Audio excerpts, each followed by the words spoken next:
am Dolos, mistress of deception and All trickery. that remains is your You sacrifice. are more powerful than he can Humanity imagine. has outstayed its welcome. The dead shall inherit the earth. Listen to the sound of my voice. Can you hear me? Who's there? I can't see you. My name is Dr. Salim. We've met before. Dr. Salim.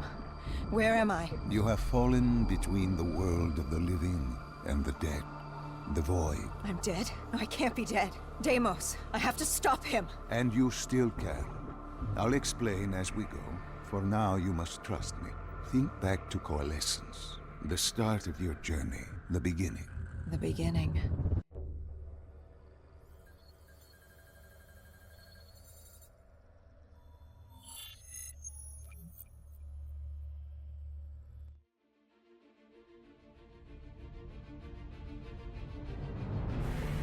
It started at Coalescence Singapore in 2070.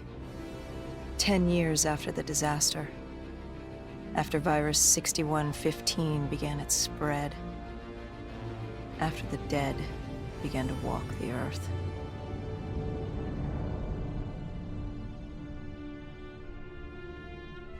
We'd lost comms with John Taylor's squad, another undead extermination team.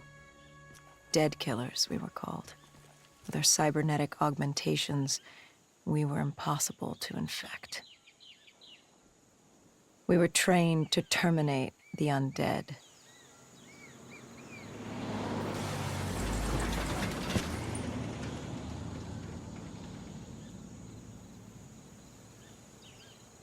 Hendrix was on edge. We were in a quarantine zone, one of many walled-off areas separating humanity from the undead, built to keep the virus and the infected behind their wall, away from the rest of us. The undead weren't our only concern. The 54 Immortals, a local combine who remained in the containment zone, were aware of Taylor's activity. This place was the epicenter of the epidemic. The 2060 Coalescence disaster created the cursed world we lived in today. Any activity at this site would set off alarm bells. Either way, our troubles were only just beginning.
We should have known that the ASP wasn't brain dead. If we were gonna bring it down, we'd need to disable his shield and find a rocket launcher. Hendrix had a bad feeling about this. He wasn't the only one. I knew we shouldn't be there.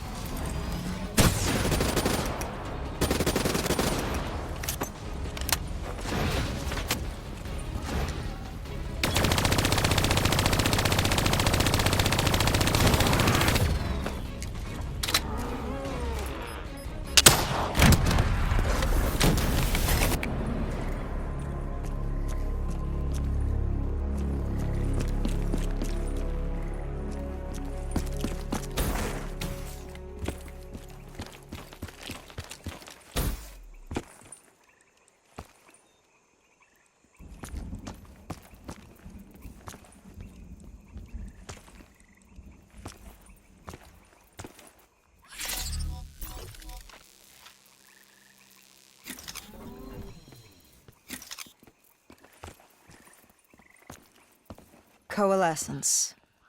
Enhance yourself for a better tomorrow. They'd been the forefront of technology, always wanting to improve the individual, the future of you. What happened? What went wrong? The Coalescence disaster happened. Virus 6115 spread throughout Singapore and strains popped up all over the world. Governments built these quarantine zones to house the undead, a way for the populace to ignore what was happening. 10 years on, and it had worked. We put it out of mind. Ignorance was bliss.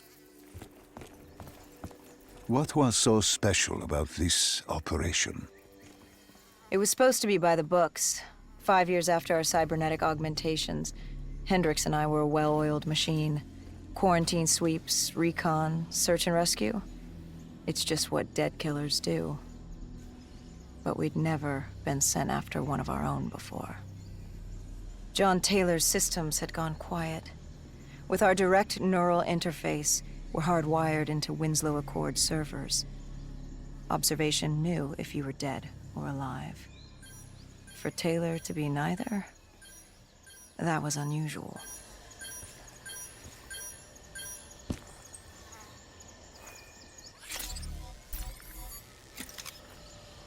We located an EMF source and uploaded it to Central. It was a 54 immortal audio log, detailing unusual activity coming from the server room at the lowest level of the building.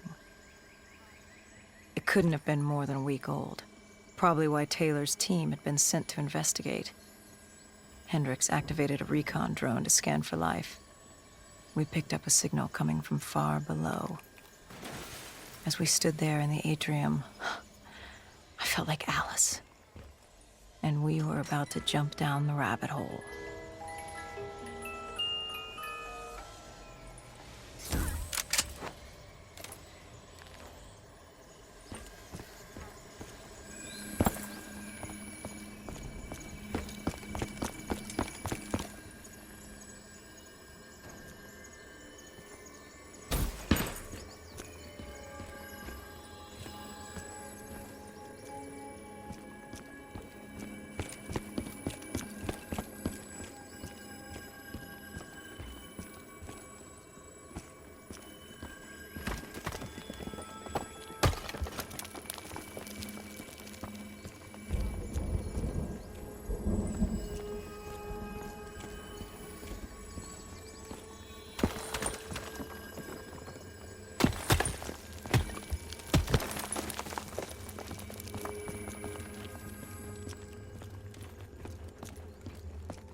Our drone picked up activity ahead.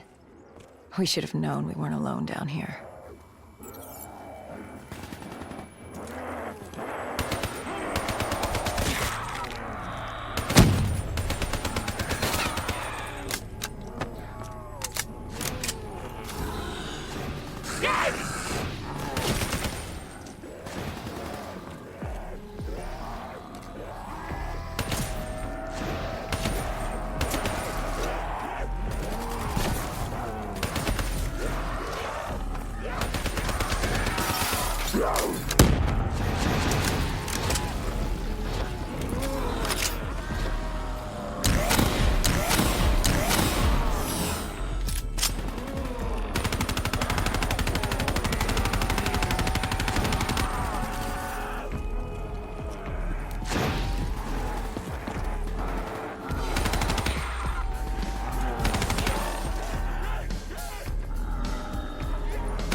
When man fled the virus, they left behind thousands of active robots.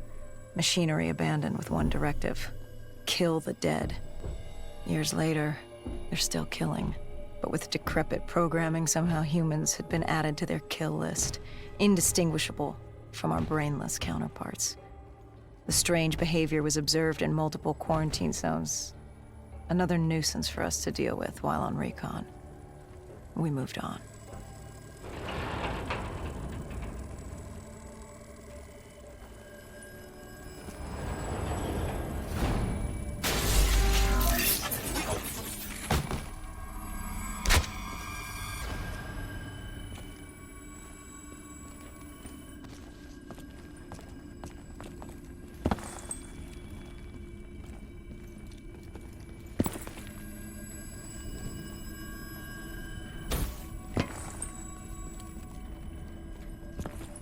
We reached the silo's floor, but the signal came from lower still, below coalescence.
Did you have any inkling of what waited for you? No.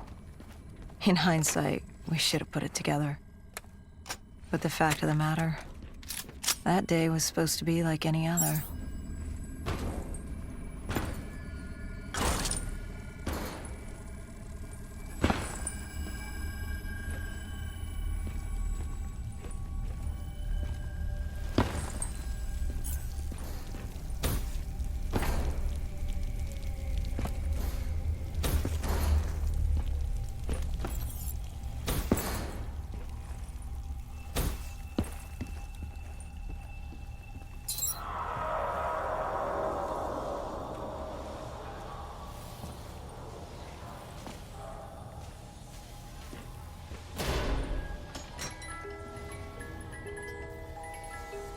What did you find below Coalescence?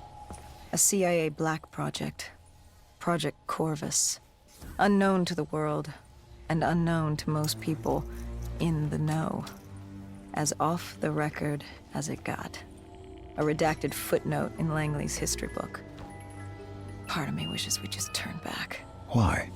It would have been easier. For me. For Hendricks. For the world. Is it such a bad thing? To want to be blissfully ignorant in the face of daunting adversity? We didn't have a choice. Those who find fate thrust upon them rarely do.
The human testing lab. What awaited you there? We found the truth. The cause of the disaster. You are certain of this? We didn't have the full picture. Not yet. But this was the source. We knew Coalescence was where the virus originated, but residue of 6115 in the air left no doubt. This was where it all began. When the disaster happened, hundreds of thousands died instantly. And they were the lucky ones. Because when the rest of Singapore inhaled 6115, they changed. From the living into the living dead. These test subjects, they were linked together, connected with a direct neural interface. Their minds hardwired into the central server. Hendricks didn't like what he saw. You knew something was wrong. The same tech in our own heads made us what we were. It was down here in this room. We didn't know what happened, but the data didn't lie. Man did what man always does, playing God and fucking everything up. We, the CIA, man, we created these things. We changed the world. How do you mean, change the world? The Winslow Accord and the Common Defense Pact. We'd been engaged in a Cold War for nearly a decade. 6115 changed that. When the dead walked among us, we set aside our differences. For all of your conflicts, you and your enemy had two things in common. You're both human, and you both want to stay that way. Was this the source of the signal? No, but it looked like Taylor had come through. Our answers were still further down.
When you found the server room, did you have any idea what you would uncover?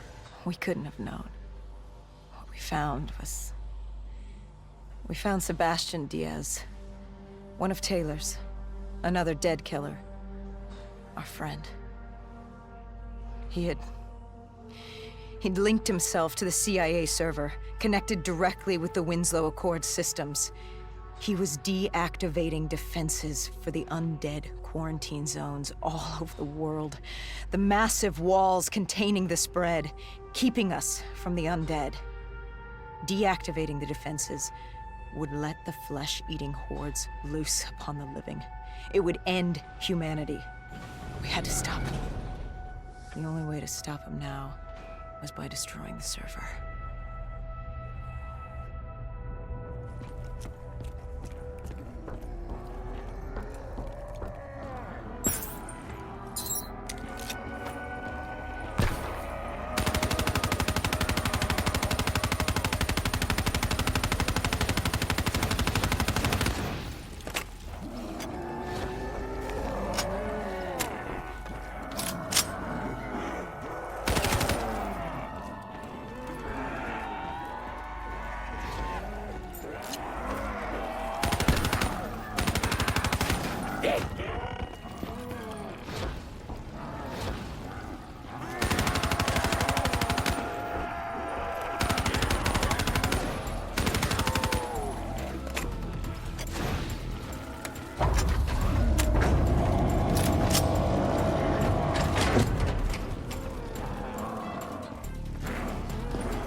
You killed him.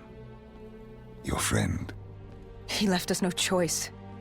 Hendricks wasn't happy and let Diaz know that. He'd unleashed the dead upon the world.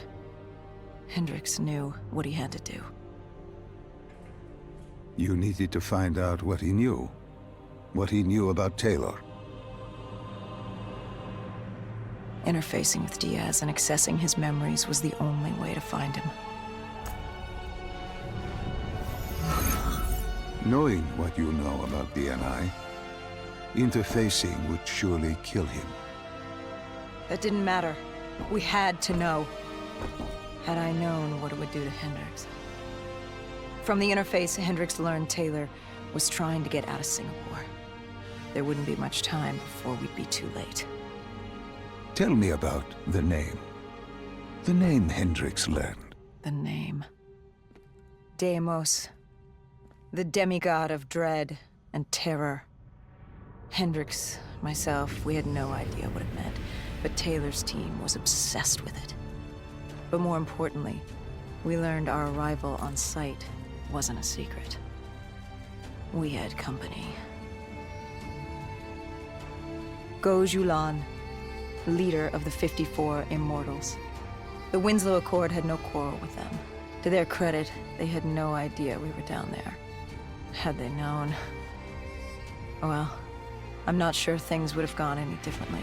The Immortals had worried for years about another outbreak.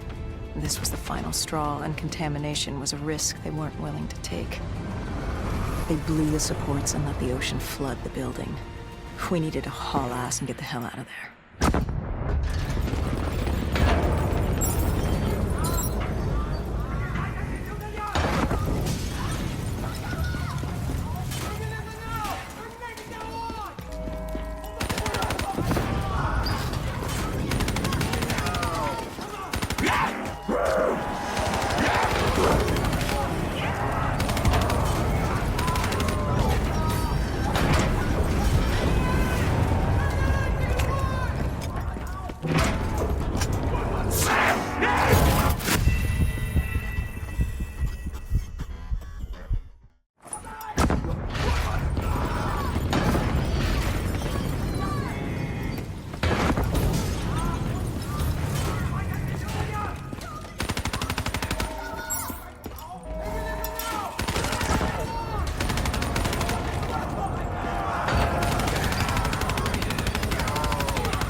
We needed to get out of there before the whole building collapsed.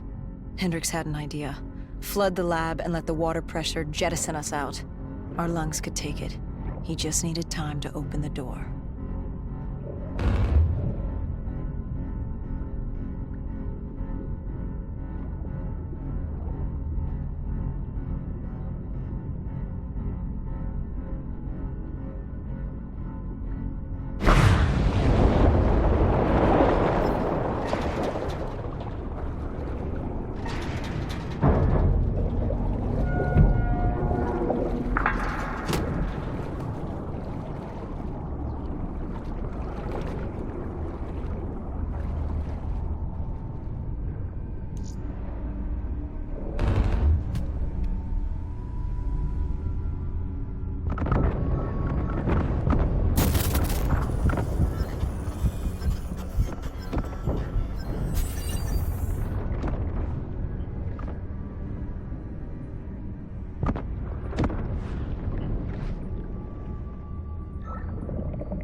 And what happened then?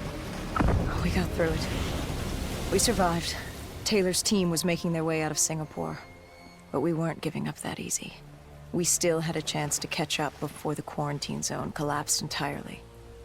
We couldn't make sense of what they'd done. Their motivations, their actions. There was no way to explain it. At least not yet. To figure that out, we needed them. And we also needed to get the hell out of Singapore. That was the day everything changed. That was the beginning.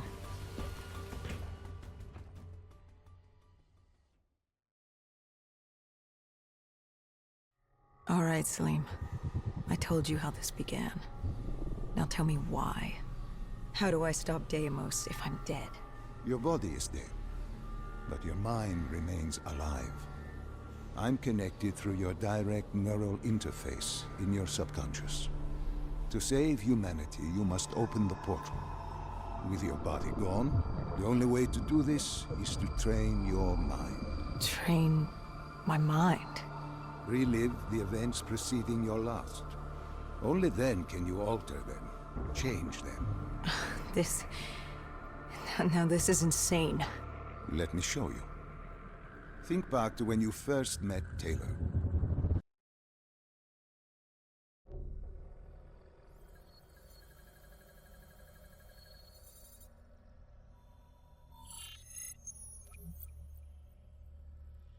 Think back to 2065. You're on a train in Switzerland. I'm heading toward downtown Zurich. On Taylor? That's him. Commander John Taylor. The first dead killer. The definition of determination. I was a rookie then.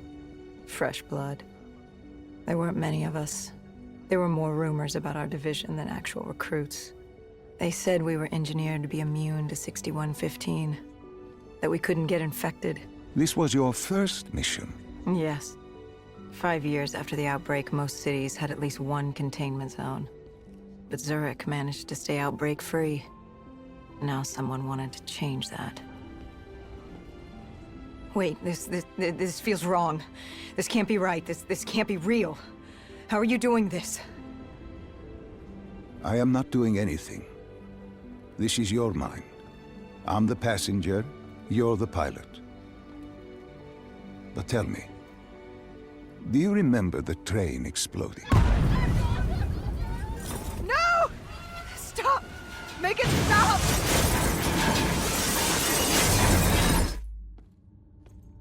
Dr. Salim, what's happening?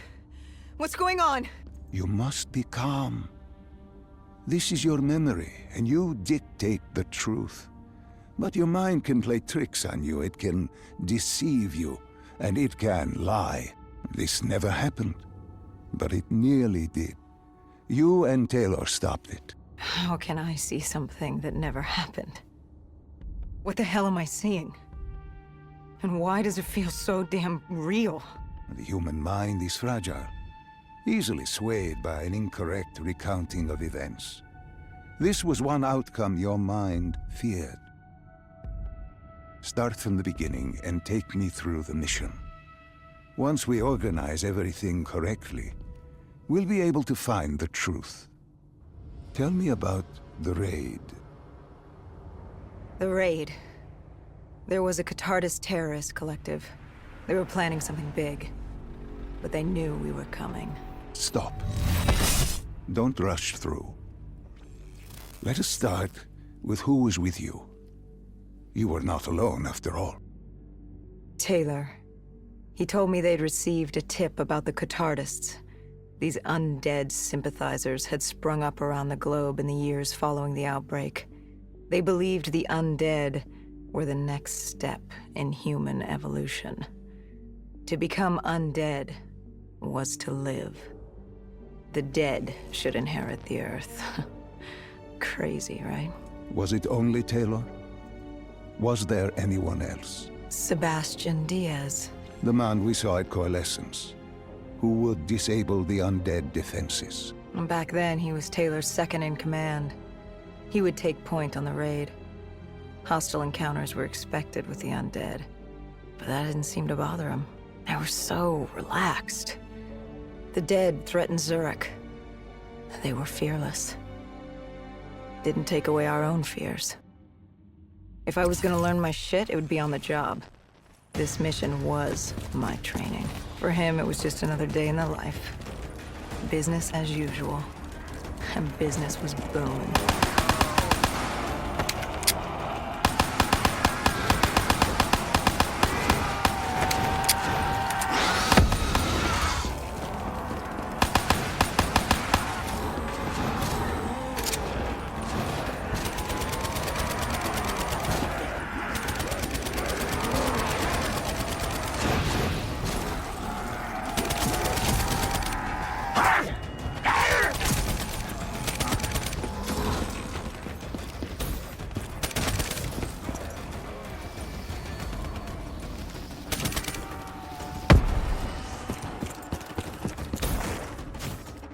What are these drops I keep seeing? I saw them in Coalescence, too. It is your mind trying to help you through your memories. Weapons, abilities, powers. Use them or don't, but they may offer you a temporary advantage. Where did Diaz take you next? We still have to get to the factory entrance.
The entrance was locked. We had to destroy a generator to get it open. That was around the corner, with more dead standing in our way. I had an arsenal in front of me, but Diaz made it clear. He told me to run point on the ground. He was curious to see me think on my feet. In a way, he was acting as your training. Diaz wanted me to earn the name Dead Killer. And there's really only one way you can do that. I had support that day, but when you're out there in the real world, you're on your own. No backup, no reinforcements. Just you and the undead. I'd show him I was worthy of the name.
The Catardus base of operations was just ahead. Once we were inside, we'd be able to figure out what they were planning.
Salim, what's happening? I can't... No, stay with me. Come back to my voice. I can't. I don't understand. Tell me what happened. I don't know. I saw robots and they were ripping me apart. What's happening to me? What was I seeing? It is a lapse. Your mind is wandering into the unknown. Your subconscious finding fears, dreams, doubts. Stay with me. Stay with my voice. You're still in the factory. You were about to make a discovery. Wait... Yes, there was a console ahead, and Diaz told me to interface to get access to their network. We had to find out what they were planning. Had you ever extracted information with your DNI before? No. Nothing can really prepare you for it.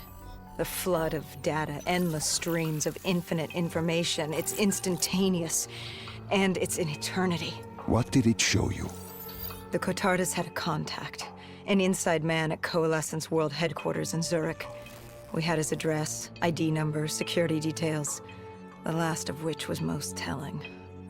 He had extensive security clearance at Coalescence. Specifically, he had access to 6115, the virus. Then let us do just that. Let us find him. Take me to his apartment.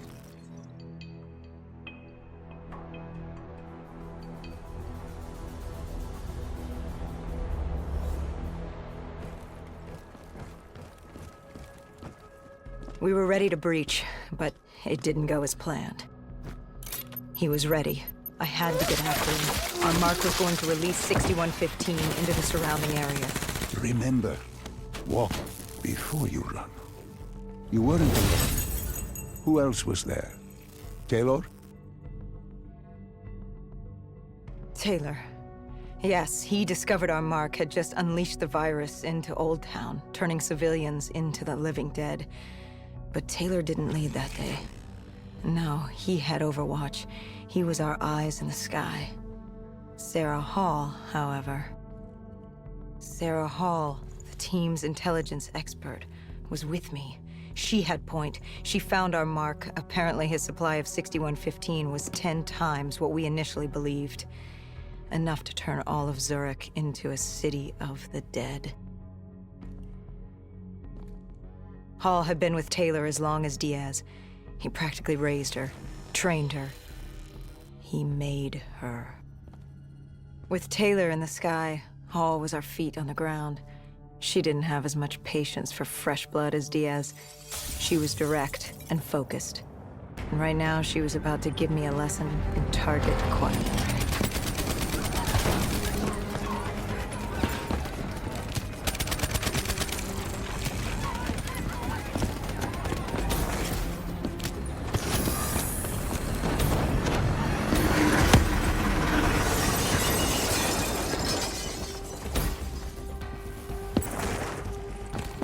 This guy didn't mess around. He had DNI just like us. He was hijacking any robotics he could, sending them after us.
What happened when you caught him?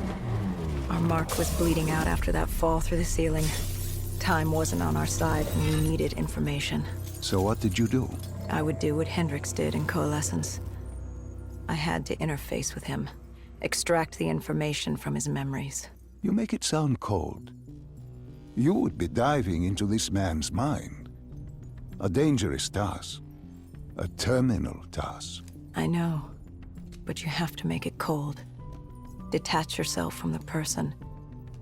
It was our first time performing this sort of interface, and Hall wanted to get that point across above all else.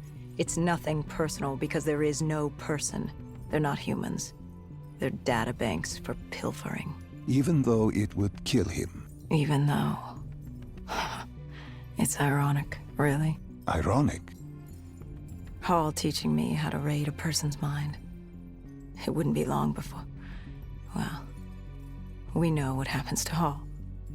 What I do to Hall. But we do what we have to do. This was the world we made.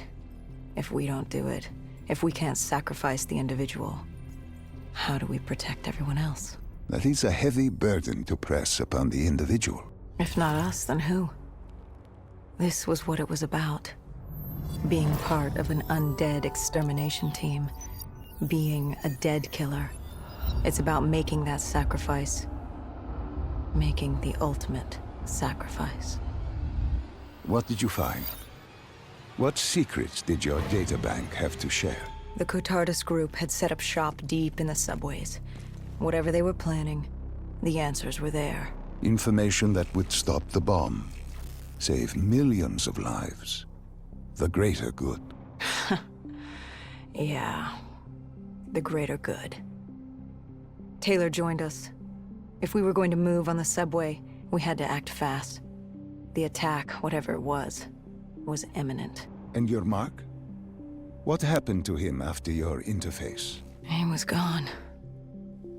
Dead.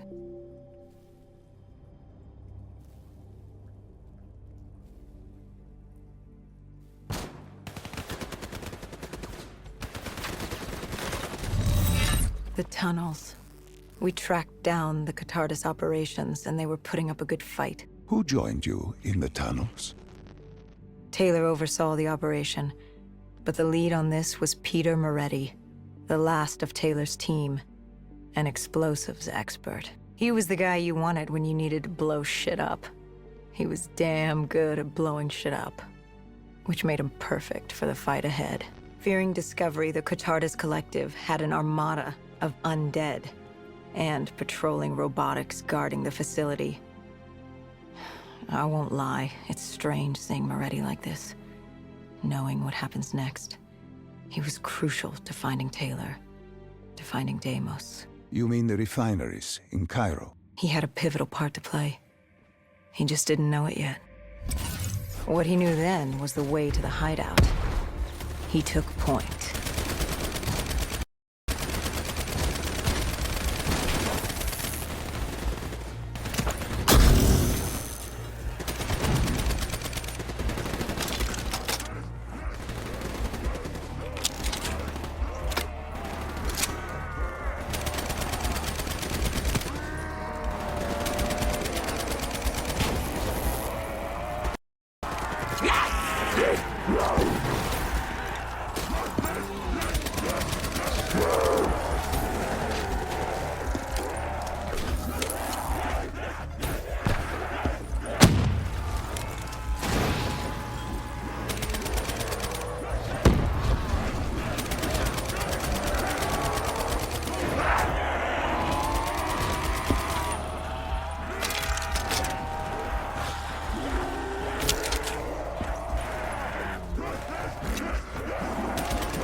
The Catardus group had planted a biochemical bomb containing 6115 on a maglev train. They were going to detonate it in downtown Zurich.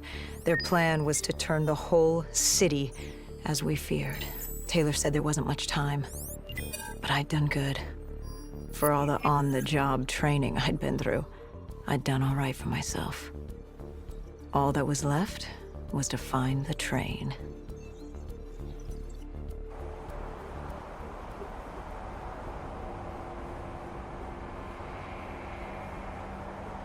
Good. You didn't even need my push to the final memory. You connected events and arrived at the truth. Now what happens?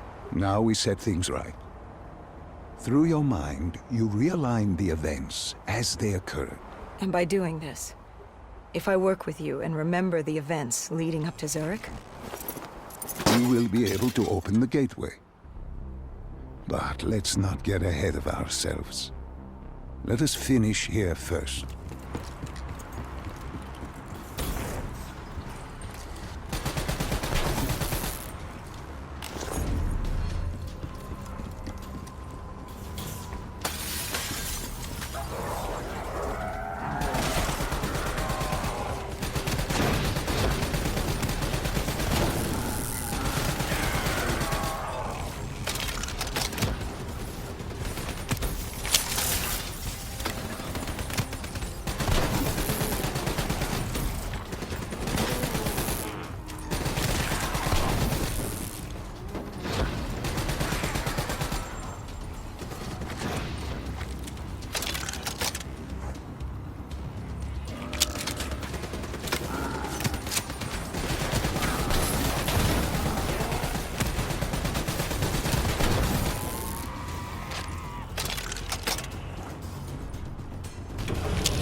I found the bomb car.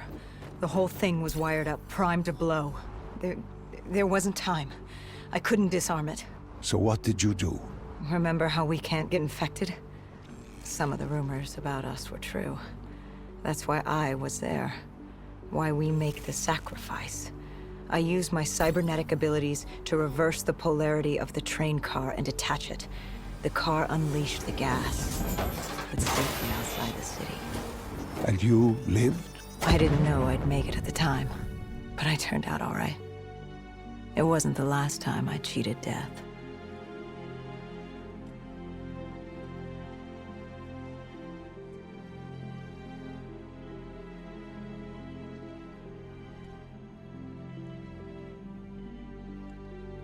No. No. I remember this place. What are they doing to me? Dr. Salim, what am I seeing? Taylor? Why can't I move? You must let this go.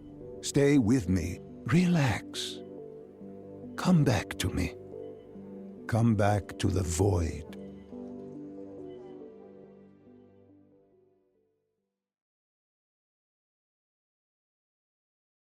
Can you hear me? Are you there? I'm here. I'm back. I'm ready to continue. Good. Now that you've begun conditioning, let's return to 2070. After Coalescence collapsed. You were trapped in Singapore. With quarantine zones unlocked all over the world, we couldn't raise WA command. If we were going to escape, we had to improvise. We turned to the 54 Immortals. They were dangerous and unpredictable, but they were no enemy of ours. Hendricks trusted them? What choice did we have? If we wanted out of Singapore, we had to go through the biodomes.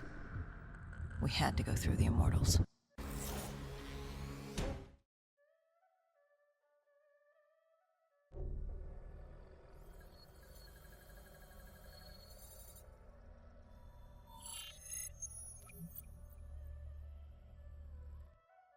Getting in was easy. Getting out would be another matter entirely. At the time, the biodomes were the safest place to be. With the outbreak of 2060, the Immortals seized the marina and dug in. The biodomes were impenetrable. Dead-proof.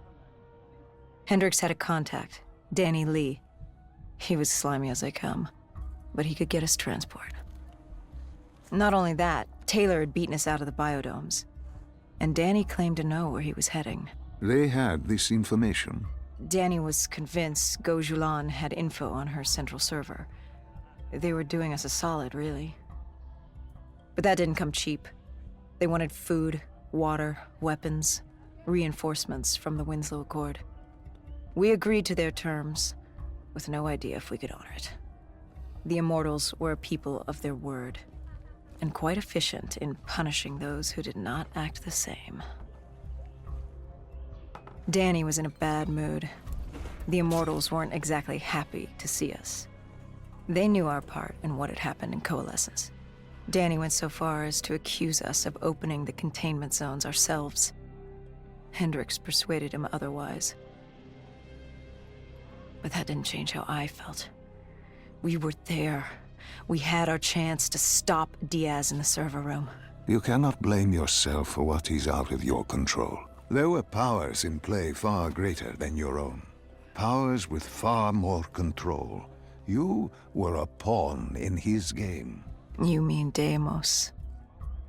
Well, as it turns out, we weren't his only pawns in the room. How do you mean? You can get us a ride out?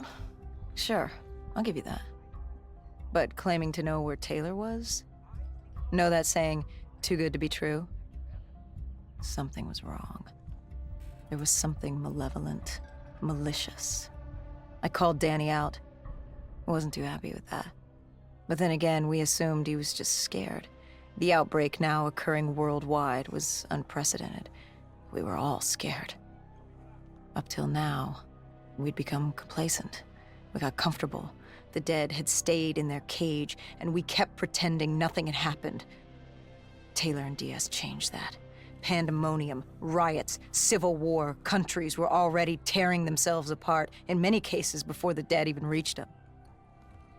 Danny wasn't scared. He was stalling. And it only took us another moment to find out why. The Ghost siblings.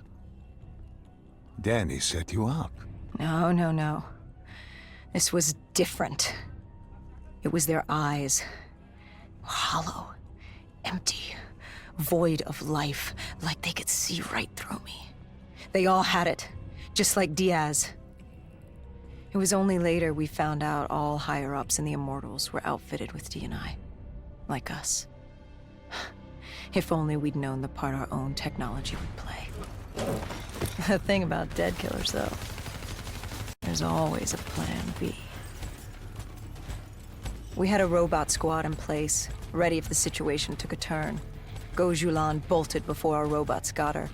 She was headed for the server room in Cloud Mountain, the only place we could put in the call from transport.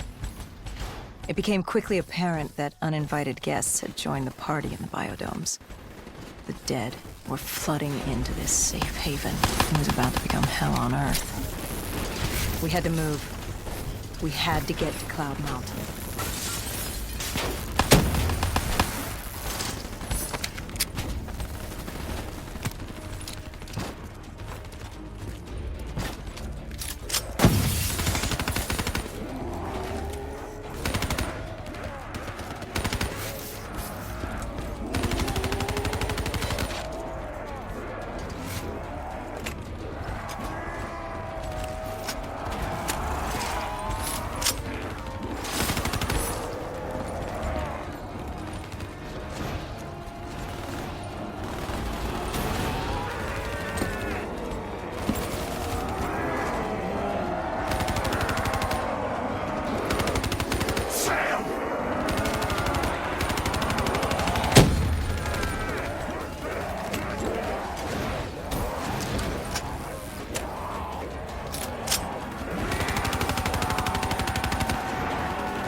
I don't know how the undead got in.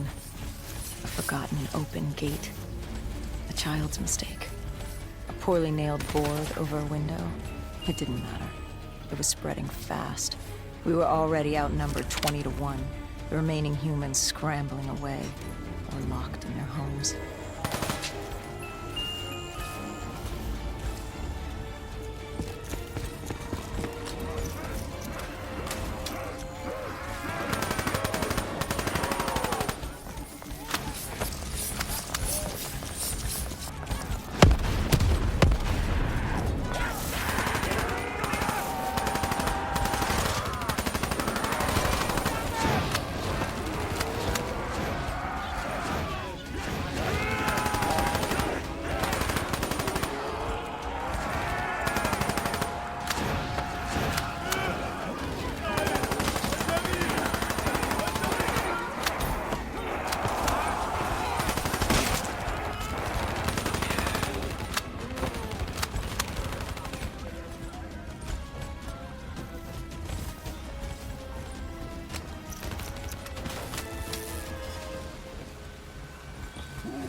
Heard that familiar screech. Parasites, mutated creatures born out of 6115 were flying towards us.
With the shipping yard cleared, Cloud Mountain was just ahead, the server room at the top.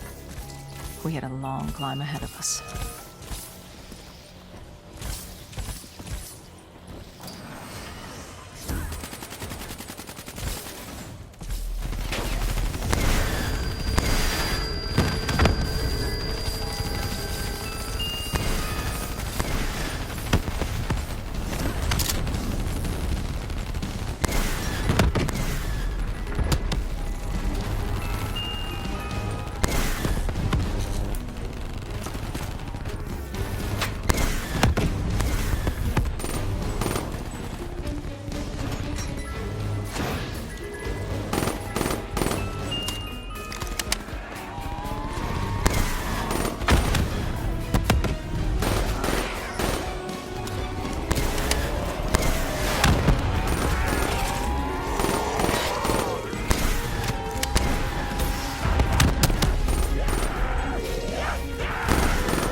What happened in the server room?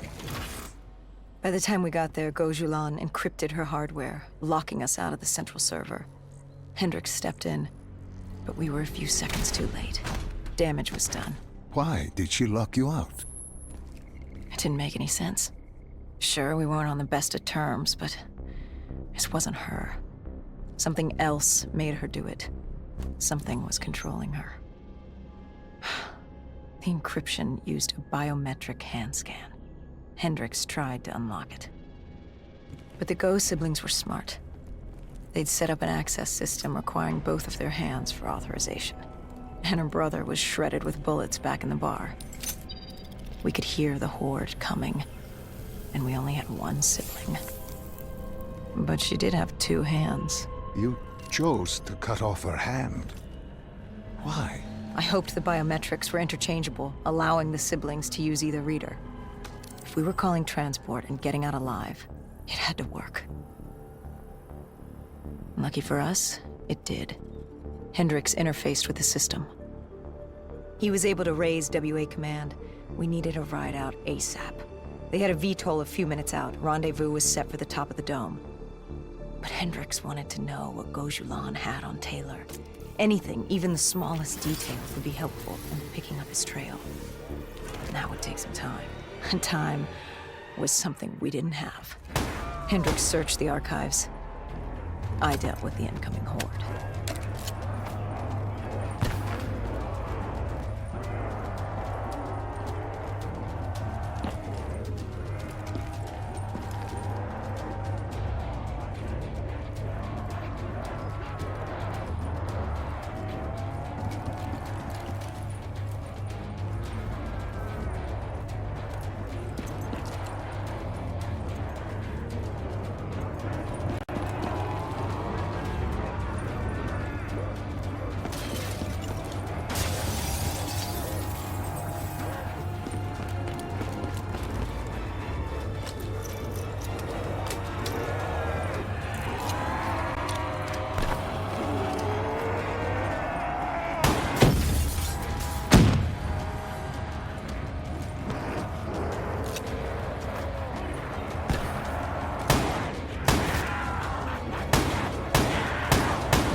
Hendricks had pulled all the data he could.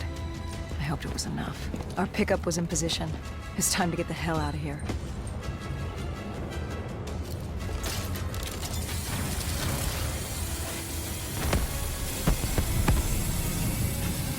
Our bird wasn't alone in the sky. Our VTOL had caught the attention of an old automated wraith. We needed to find another way.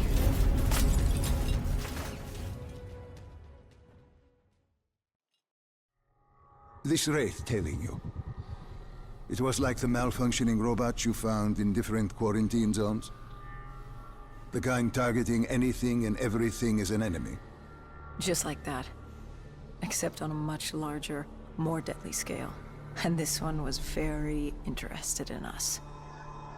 Command had an exit route. Extraction set beyond the swamps.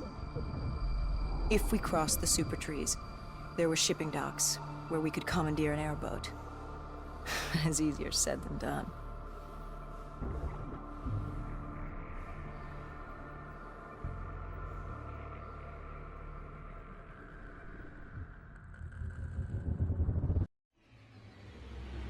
Between the flesh eaters and that wraith eyeing us, the super trees would be no walk in the park. We had to haul ass and stay out of sight. But they weren't our only concern. Winslow Accord picked up chatter ahead. Apparently, we weren't the only humans using the docks to escape.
The super tree was collapsing.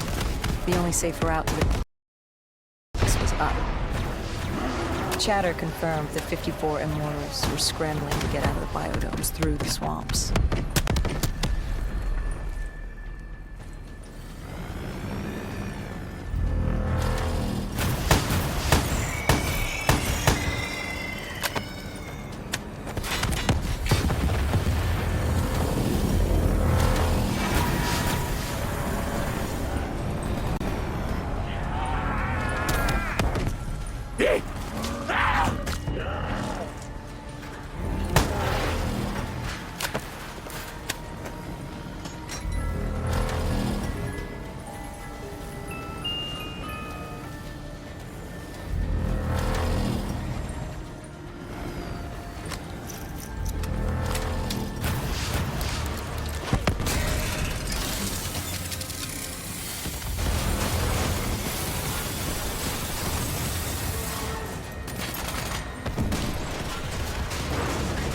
From the sound of it, they wanted us dead as much as the flesh eaters did.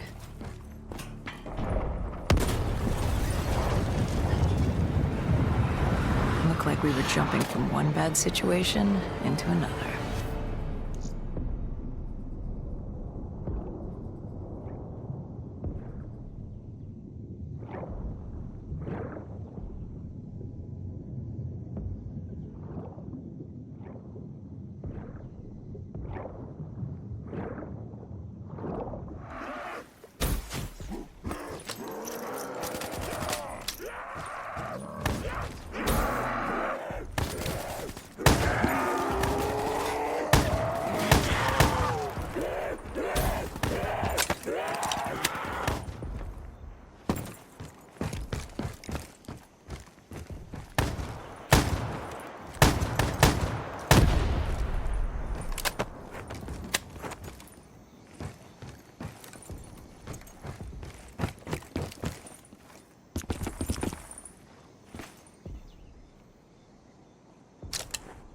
Hendricks commandeered an airboat and set the autopilot. We had undead on our ass, and more 54I ahead. And that rogue wraith wasn't done with us yet.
Exfil was just ahead.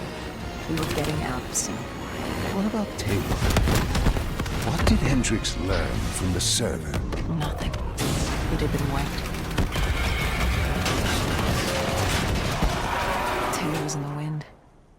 And the virus, 6115, wouldn't stop this time.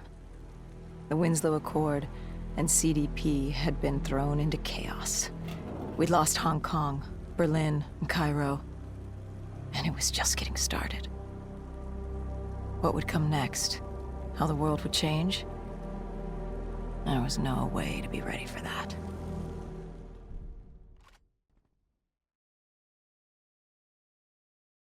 "5 years. 5 long, dark years. Opening the quarantine zones did exactly as we feared. And by 2075, what was a contained situation gave way to anarchy. Humanity's numbers had been reduced to a few hundred mil scattered across the globe. The undead had risen to 7 billion. Taylor was in the wind, a faded reminder of our inability to stop Armageddon. There was still a Winslow Accord kill-on-sight ordinance in place, but he was a distant memory, until the aquifers. We were on a routine bombing run outside Cairo. Our orders were to bomb the dead into the next life.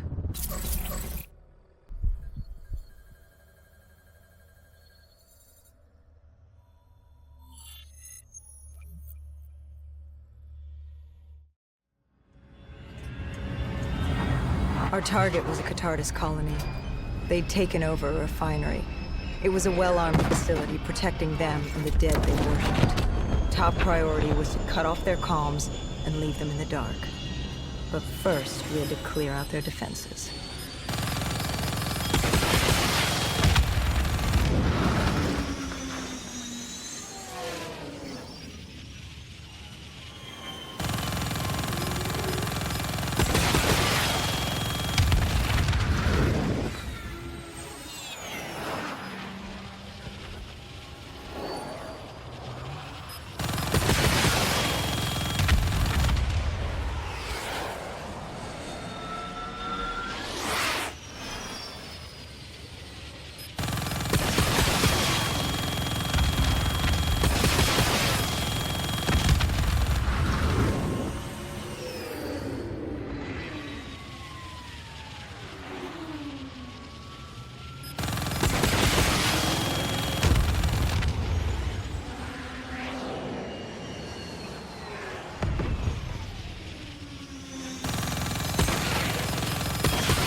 This was a routine sweep.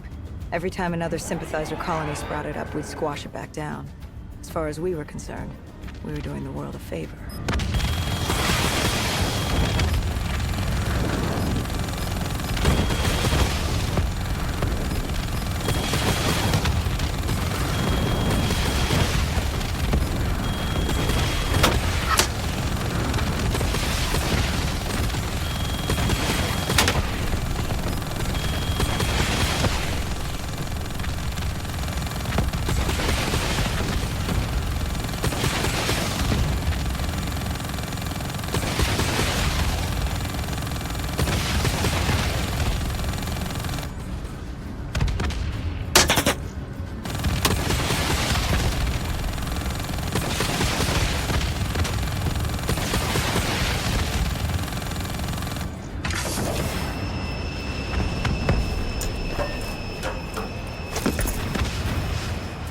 moved on the array, but the undead sympathizers weren't going down without a fight.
Disabling the comms would take some time.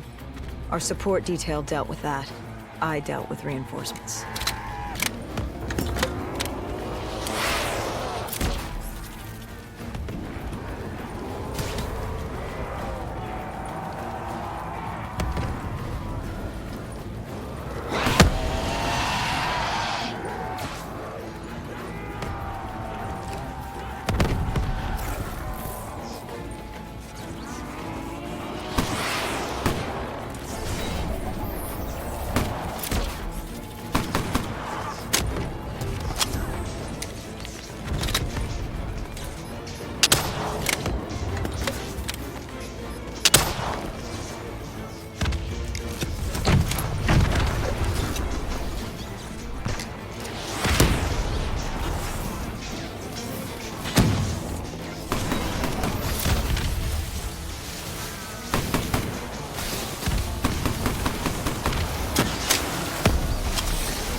The station disabled, we had to get back to our bird.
The array was ahead.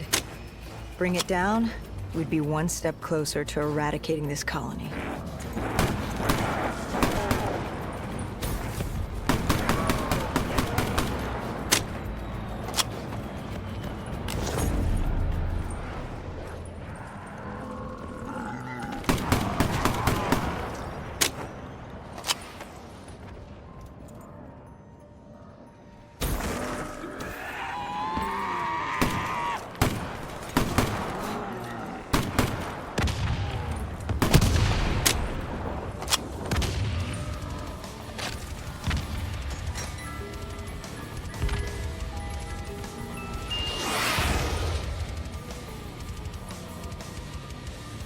Our support detail needed a few moments to disable the array. Lucky for me, I had more hostiles to keep me occupied.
With the comms disabled, we needed to get back in the air.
With their comms jammed, the next step was to breach the control room to take back the facility. There was access ahead. I just needed to get through the flooded room in front of me. Our support detail insisted on coming with. When you were swimming, something went wrong. Our D&I... There was a malfunction. What did you see? I saw... I was drowning. I thought I heard... This is not your time. Get back up. Do not trust him. Everything is not what it seems. What did you hear? Nothing. I couldn't make it out. Get up. Then I woke up. Someone pulled me out of the water. Someone saved me. Saved you? A guardian angel. Someone watching over me. My support detail. She got through somehow, and pulled me out. She brought me back from the brink. She said it wasn't my time. My work wasn't done. I had to stop Taylor. I don't know how she knew. It didn't make any sense. Did you know her? This woman? No. I'd never worked with her before today. And yet she knew about Taylor. She knew about what happened. And you're sure she was there? What? Why? You think I made her up? You yourself said your DNI systems were malfunctioning. What? You gonna tell me I'm crazy next? I know what I saw. I did not make her up. I didn't fucking imagine her. Did she have a name? Of course she had a fucking name. The Guardian Angel. She said her name was Kane. She told me she'd help me get through this. She said we had to move. Control was beyond a server room ahead. If we were going to take the refinery from these dead sympathizers, we needed to clear it out. If we couldn't, it would be on to Plan B. Plan B? Plan bomb this shithole to hell.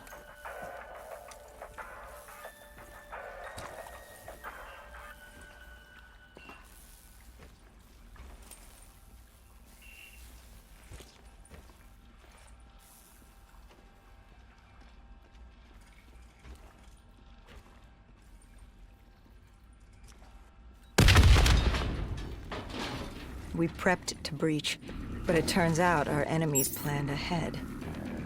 The explosion blocked our path. We had to double back. It caught us off guard.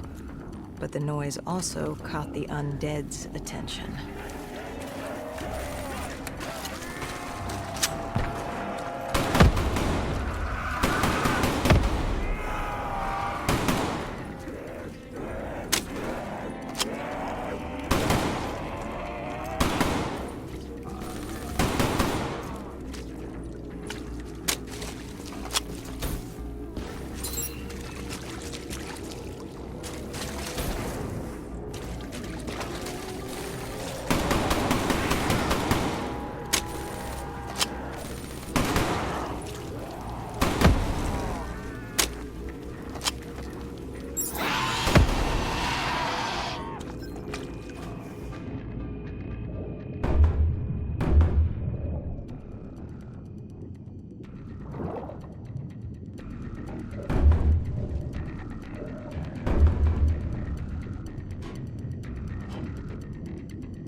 We regrouped with our allies. That's Egyptian Army Lieutenant Ziad Khalil, friend of ours. He was durable, seasoned. He defended his home through undead wars. He wouldn't go down without a fight. What was the plan? Khalil would move on control from the exterior. I'd sweep the dead from the air. Our guardian angel accompanied me. She told me the answer to finding Taylor was on this refinery. Why she thought that. How she knew that. It was surreal.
When Khalil took the control room, he found something on the security footage.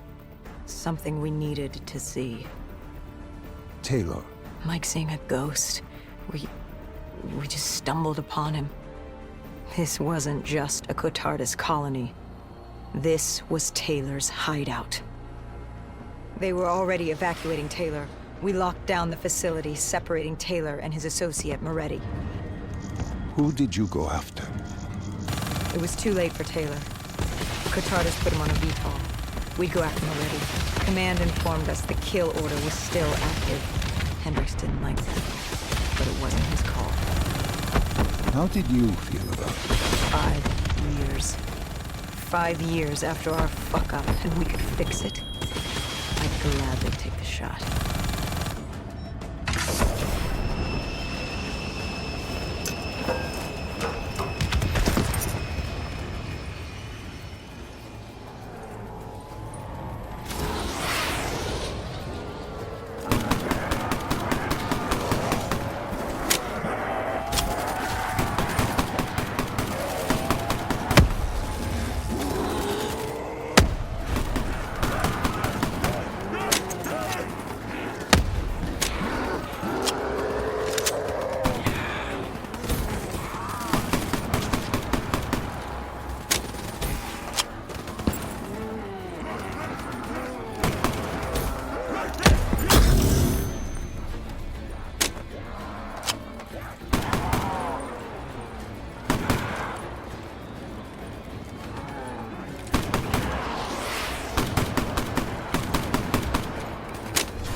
Moretti was just below us. If we were gonna get him, we'd need to take a shortcut. Shortcut? A leap of faith.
Listen to her.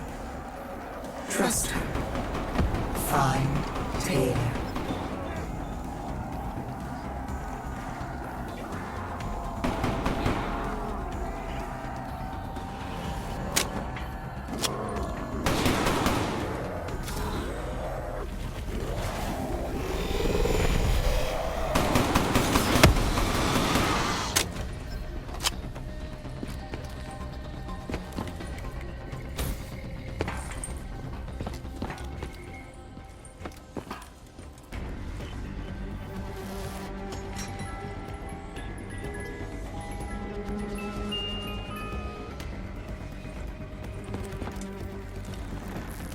How was Hendricks coping with the change of plans? He was upset. And why wouldn't he be? Command wanted our friends dead. He wanted to bring Moretti in alive. But that wasn't all, was it? No, Hendricks had been different since Singapore. In what way?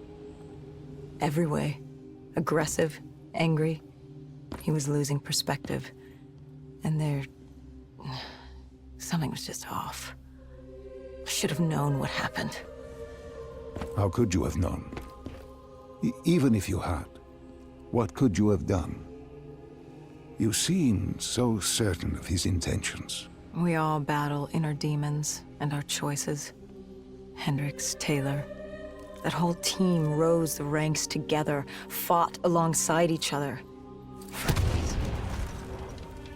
Little did we know one of his friends was watching us. Moretti had locked himself in the security room. Only way in was to cut the power. To do that, we had to overload the generators.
Moretti had locked himself in the security room. Only way in was to cut the power. To do that, we had to overload the generators.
You cornered him.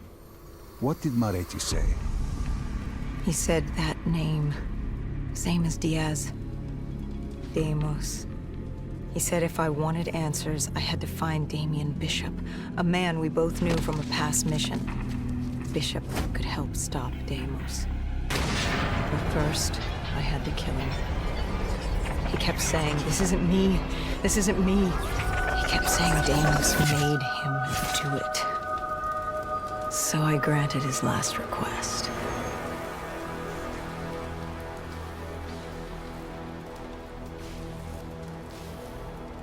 I killed him as he asked.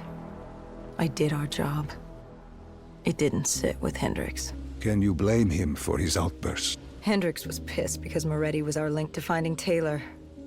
A link I just severed and split open on a spike. And the guilt I carried all those years that I channeled inward, Hendricks channeled outward. At me. This was our chance to fix our mistake, and I fucked that up. Hendricks said I may as well have damned the world myself. I'd had enough. I knocked some sense into him. Sometimes it was the only way to get through. I told him what Moretti had told me about Bishop, Deimos, whoever the hell he was.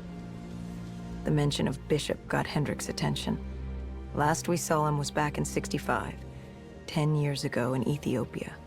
How Bishop knew Deimos, we hadn't a clue. But we'd figure this shit out, and we'd do it together. But right then, we had bigger problems. The Egyptian army couldn't hold the refinery. Plan bomb this shithole to hell was a go. We had to get out of there. Now.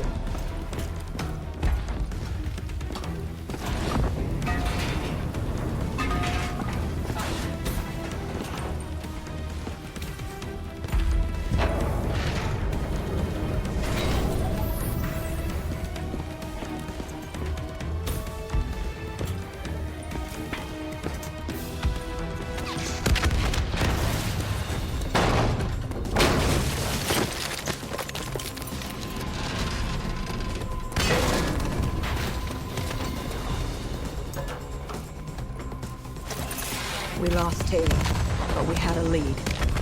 Moretti said Bishop could help us find Deimos, which meant he was our next stop.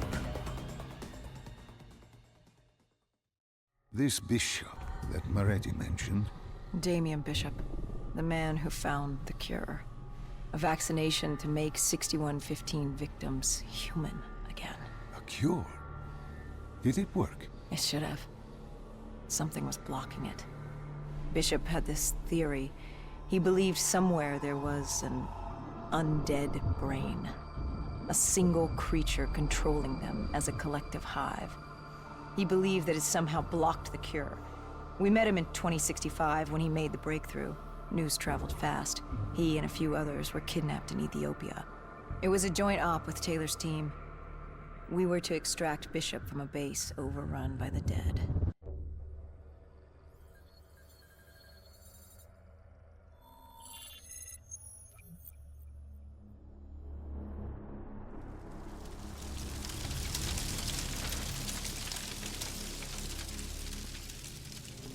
With the dead crawling all over, we needed a distraction.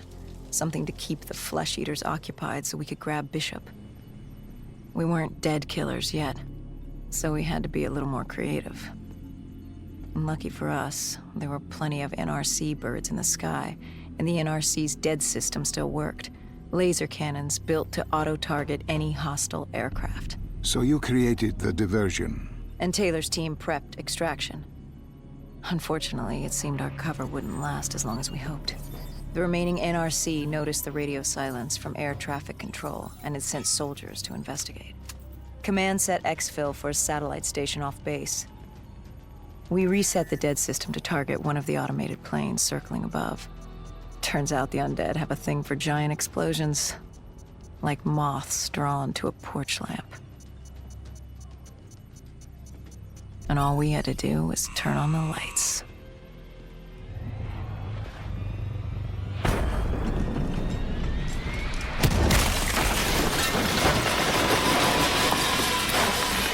Unfortunately, we couldn't exactly control the landing.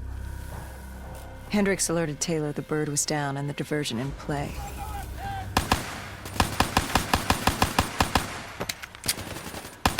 We took out the NRC and moved. Bishop was being held underground in the security station across the tarmac.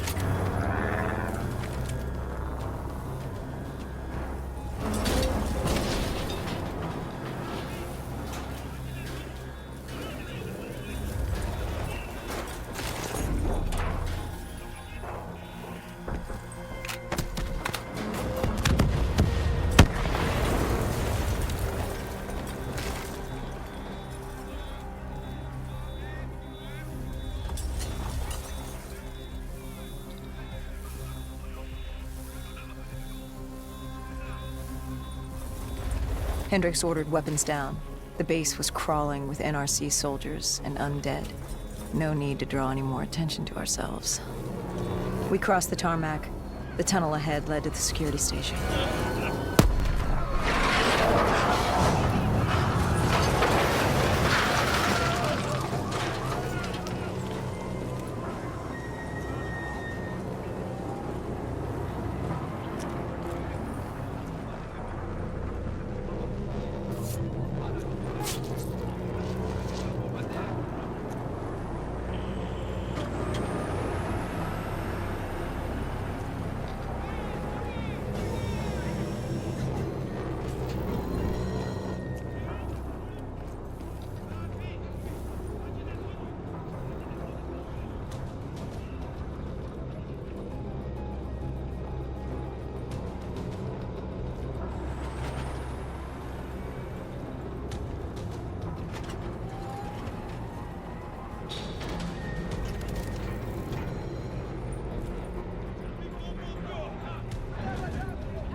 Hendricks took out the guards.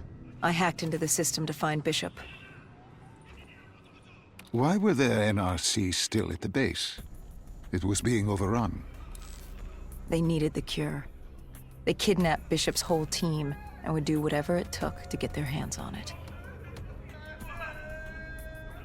They'd torture these researchers till the dead broke down the door and ripped them all to shreds if it meant they could save their people.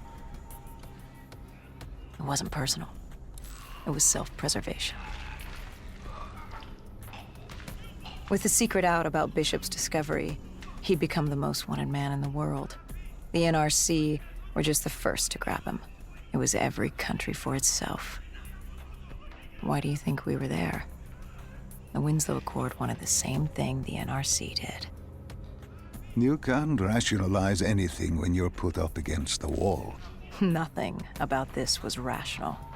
It was instinctual, animalistic, survival.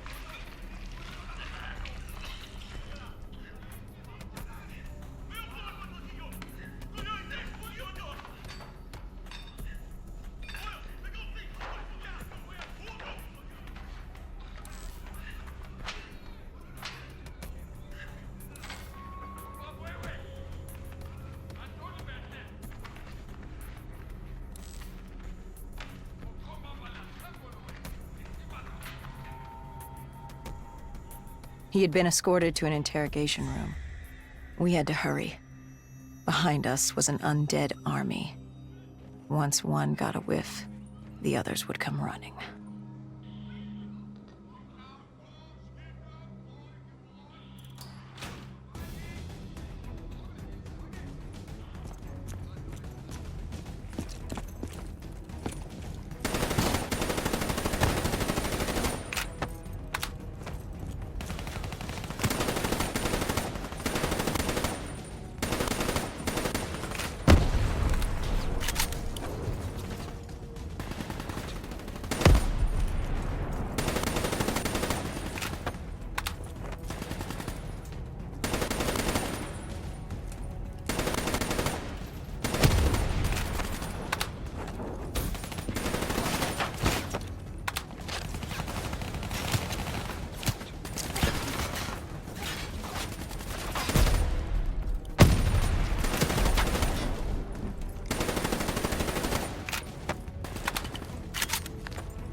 Hendricks told Bishop who we were and that we had to move, but Bishop refused to leave without the other researchers, his friends.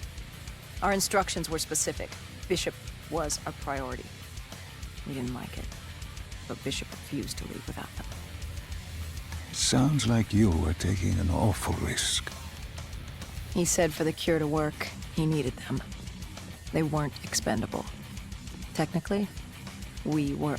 In a way, you and the NRC were not so different in what you wanted and how far you were willing to go. Our method was different. Our reasoning was not. No one wants to sacrifice themselves to save the world. But you like to think if the moment came, you'd have it in you. Who was inside the cell? Lieutenant Zayed Khalil, member of the Egyptian army. Back in '65, he was a guard assigned to Bishop's research station. This was how we met. Hendricks cut him down and notified Taylor we were freeing the other hostages. Taylor said we didn't have the time. The base was swarming with additional NRC forces. They weren't letting their prize go that easily. There was a tunnel full of hostile soldiers between us and our exit. A cargo elevator ahead was the only way to the surface. No telling how close the dead were behind us.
The remaining NRC forces were waiting for us above. They weren't about to let their prized prisoner go.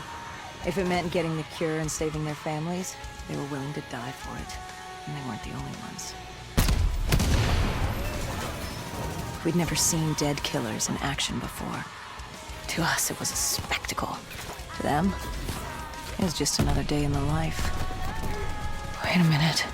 Do not be deceived by his lies. Remember your past. Remember when you first met John Taylor. Remember the truth. Wait, this is wrong. This can't be real. I told you I met Taylor in Zurich during the 2065 Catardist Uprising, after I became a dead killer. But here I am with Taylor. And my limbs haven't been replaced yet. I'm still human. Why did you tell me that the first time I met Taylor was Zurich? Focus. You need to complete this memory. What was Taylor's plan? We were still on for exfil. But first, we had to blow the bridge. We followed Diaz. Both undead and NRC forces were converging on our position.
Hall grabbed us after the hangar.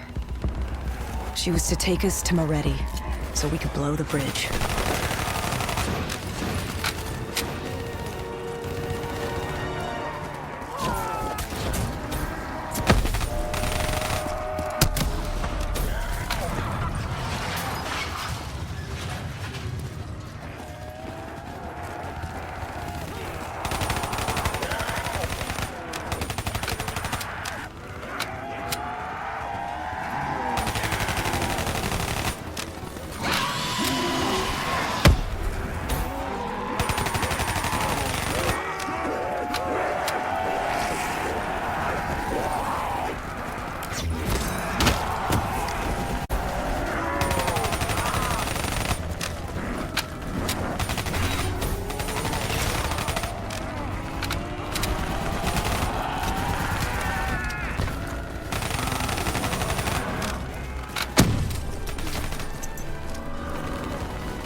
After the bridge, we were forced inside a comm center. Moretti took point. The rendezvous with Taylor was an APC garage just ahead.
We could hear the undead screaming towards us.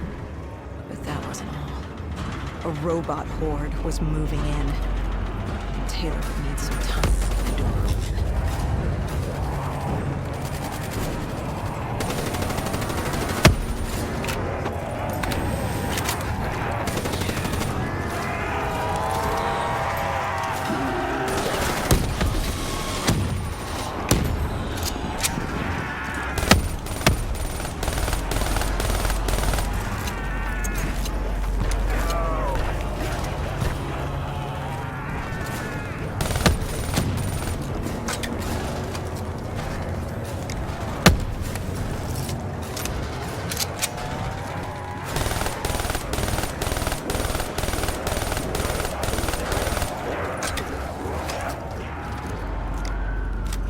You were forced into the garage.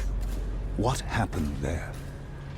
Hendricks wanted to go back and get the other hostages. Taylor said Bishop was priority. After all, he had the cure.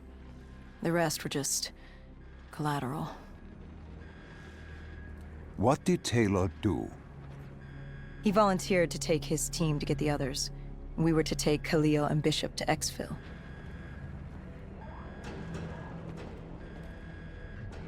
We got on the APC. Bishop was the most important man in the world right now.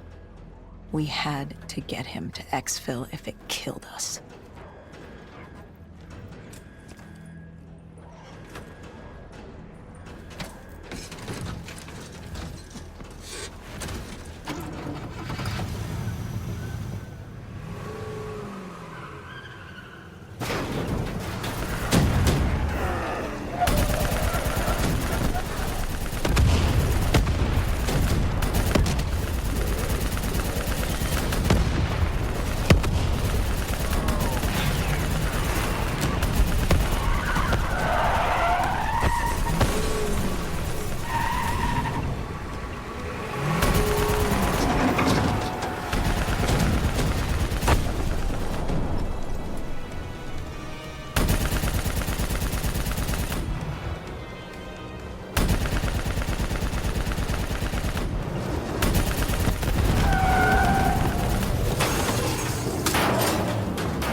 The APC stalled on us. Hendricks needed a minute to get going. The undead, robots, crawled over us.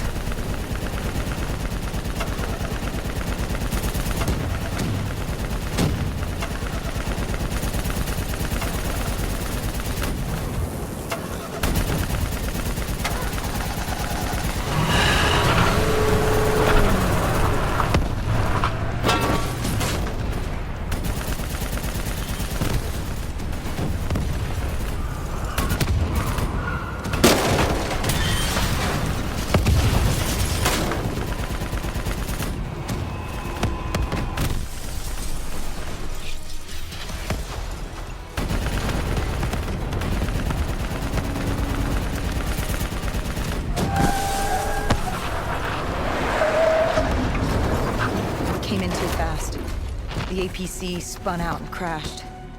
Hendricks moved Bishop into position. The drone evac was inbound. Once secured in the drop pod, it would return to collect. We just needed to hold back the Horde.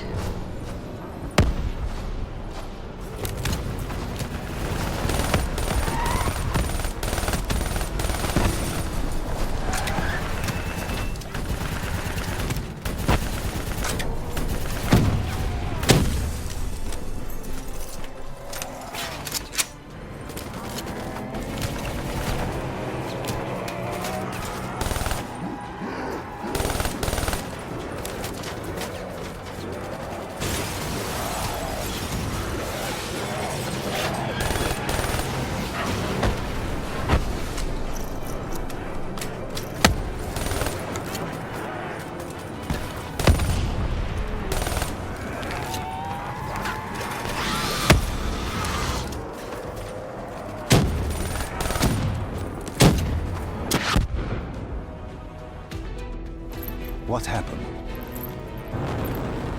Airspace was compromised. They had to pull out. Bishop was priority. We were expendable. We heard Teddy over calls. He was inbound and told us to hang on. No. I can't do this. I can't live this again. No. Please. I am sorry. You must. No, please! If you wish to defeat Deimos, you must. To save the world, you must relive this. I should have died. I felt myself fade. It was over. That was the day I met John Taylor. That was the day I became a dead killer.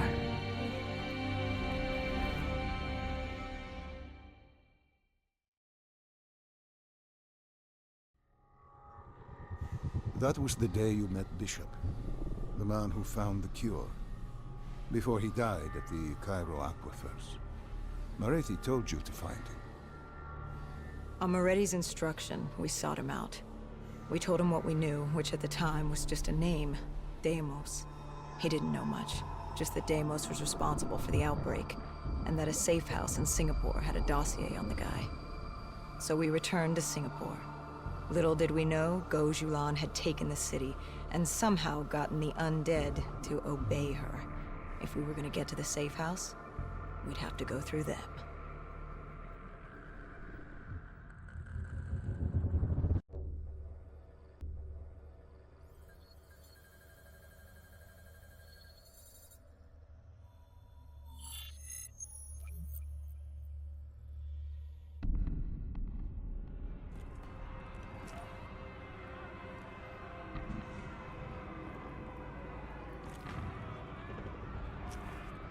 The vultures.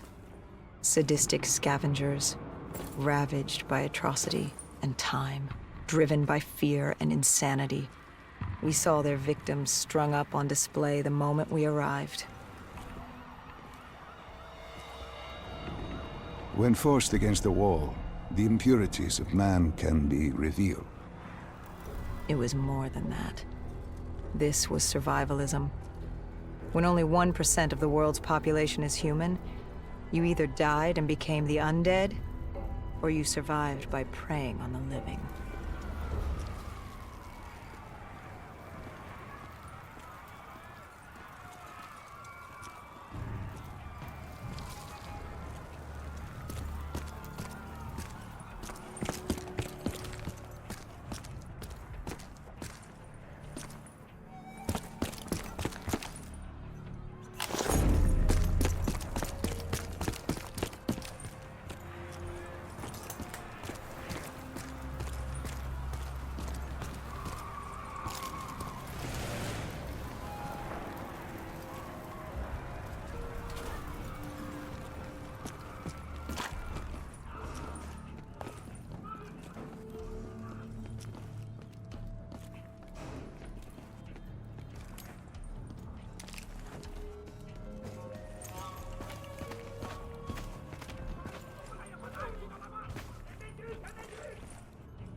These scavengers were well equipped. I suppose that's what you get when you prey on your fellow man. We may do quick work with them.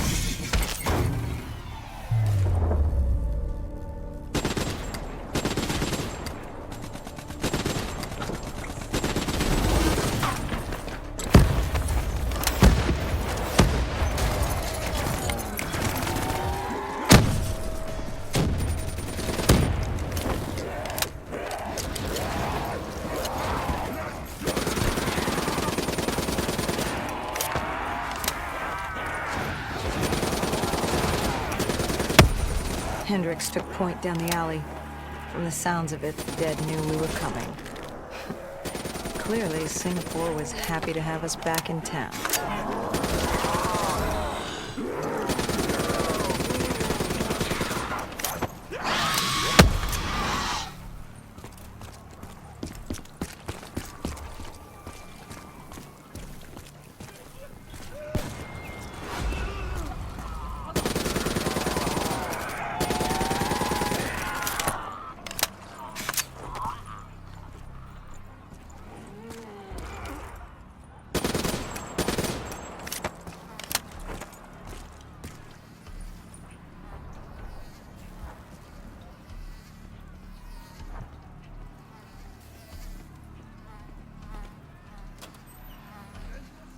Overwatch confirmed the vultures were converging on the safe house.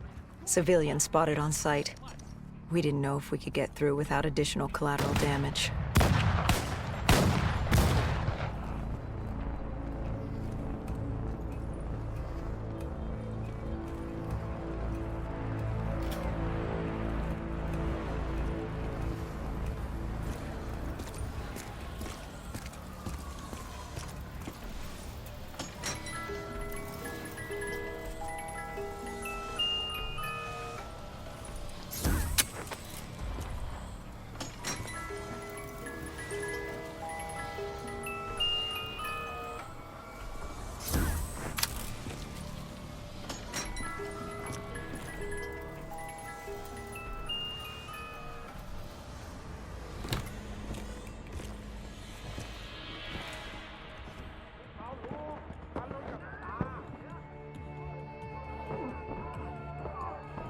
Curious, the vulture's behavior.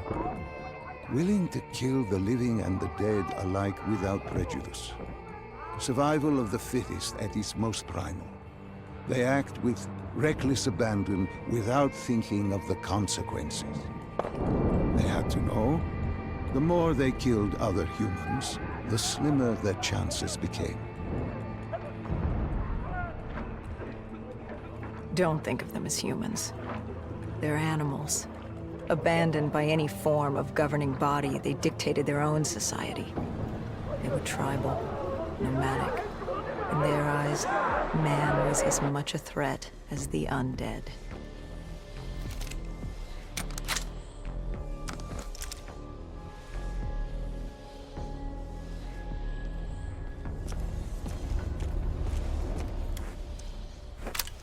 The scavengers began realizing they weren't the only humans in the area.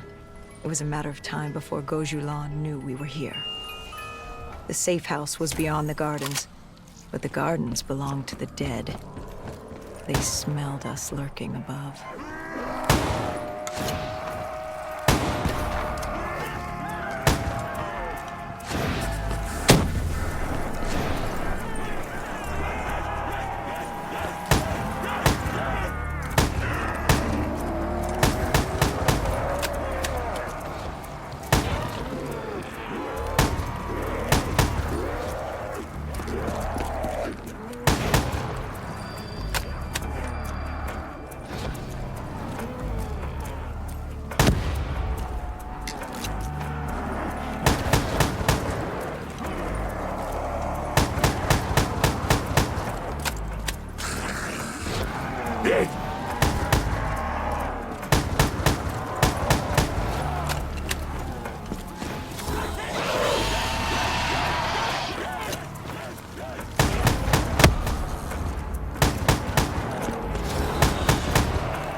Before Hendricks could take him out, the scavenger alerted Gojulan. She knew we were here. Reinforcements were moving on a checkpoint nearby, along with more dead.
Why did they create these displays?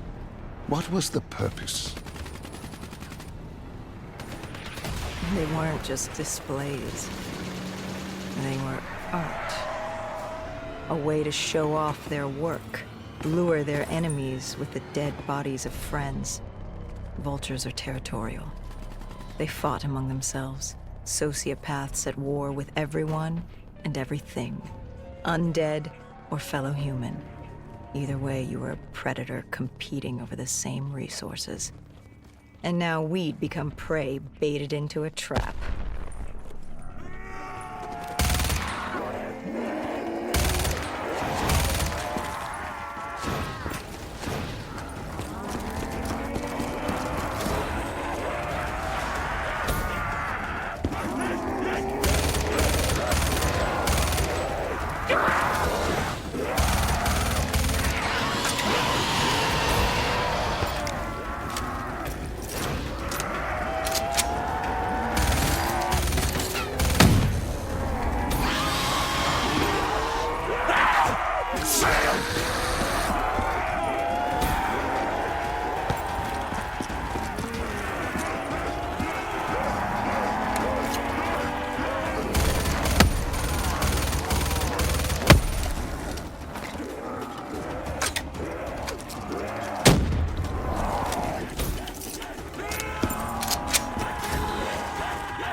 A malfunctioning ASP heard the commotion and joined the party. I needed to find a rocket launcher.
The vultures beat us there, set fire to the facility. Gojulan announced herself over a PA. She was inside, and she had a special guest waiting for us.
We cleared the plaza. All that was left was to get inside.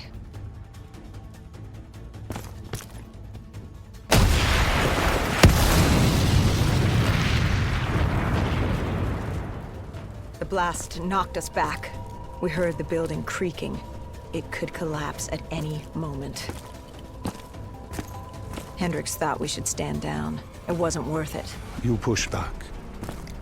We needed that dossier. At this point, it was our only lead to Deimos. I told Hendricks to call an exfil. I'd take the safe house. Bishop had told us the document was hidden in the panic room within the facility.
Who was in the panic room?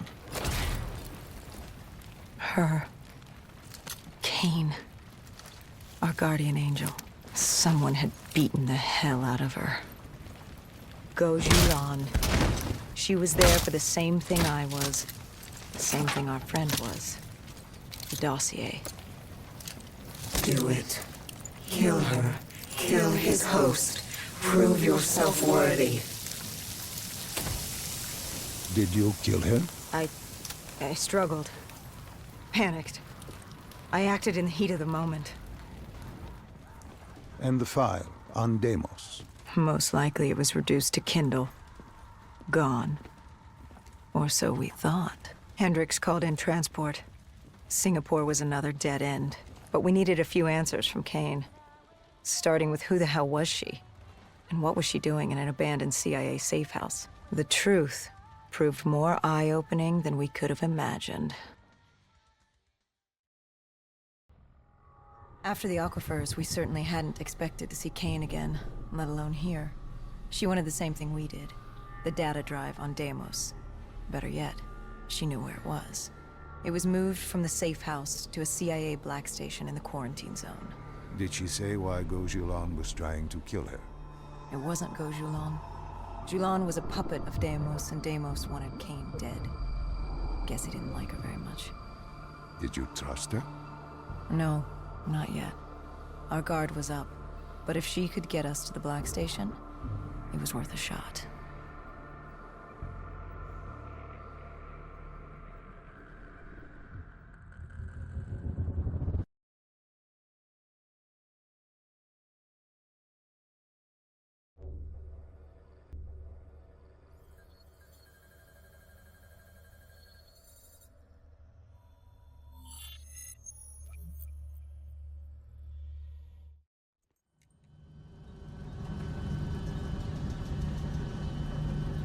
The Singapore quarantine zone.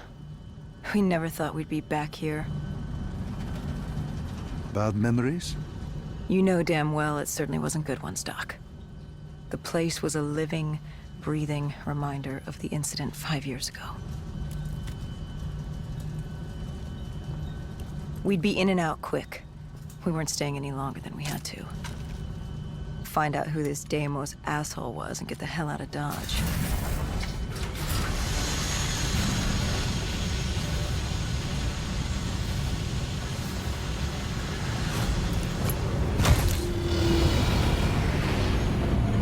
Kane said the data drive on Deimos was encrypted and separated into 2 pieces. We needed both to access the drive. Like a lock and key. The lock, I assume, was at the Black Station. Where was the key? The key. That was down by the docks. Undead Central. Heavy hostiles. We brought a DNI-equipped micro-missile launcher. Couldn't be too careful. That, and Command had prepped a drone strike to wipe out most of the dock. But with the high winds from the incoming superstorm, well, no guarantees it'd work. We grabbed our spike anchors in case we needed to be nailed down. After the docks, our rendezvous with Kane was set for an abandoned police station. Hendricks took point.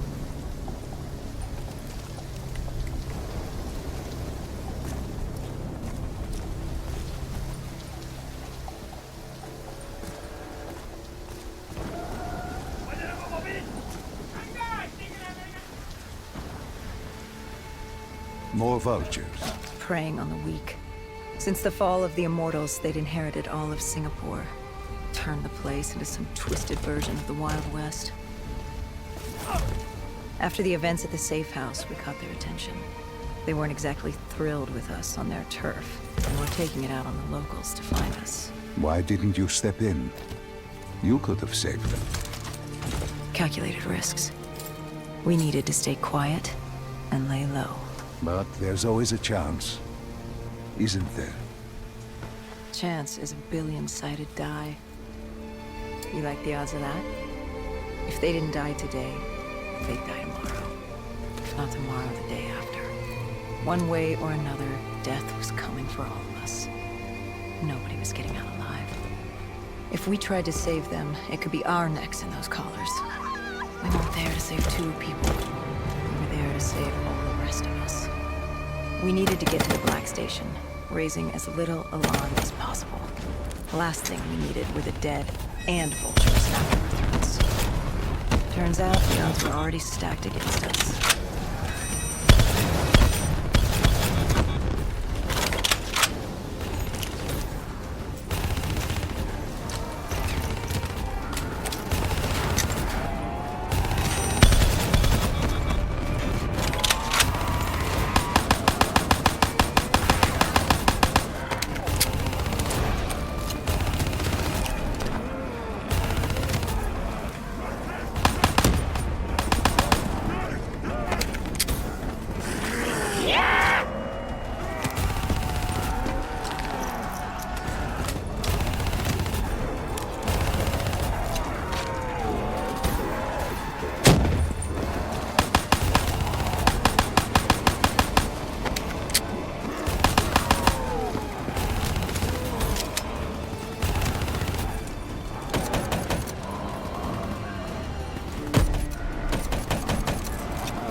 The winds were picking up. The superstorm could hit at any moment. Good thing we grabbed those spike anchors.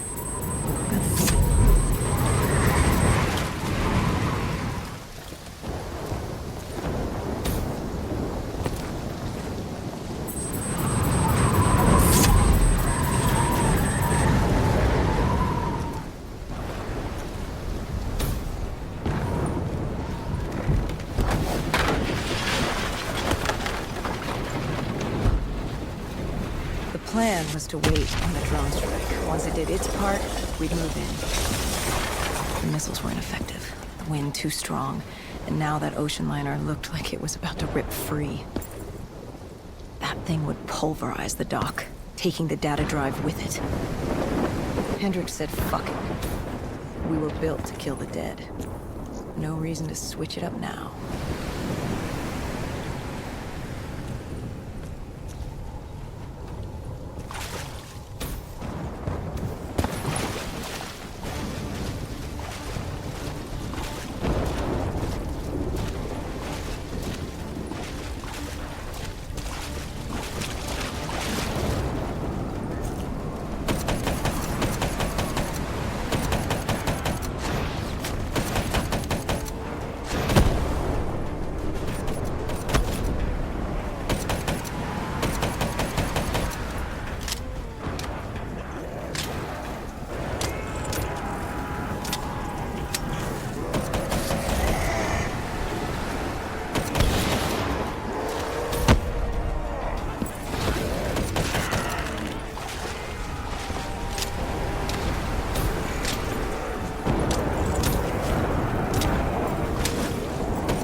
We secured the first part of the drive and uploaded the information to Kane.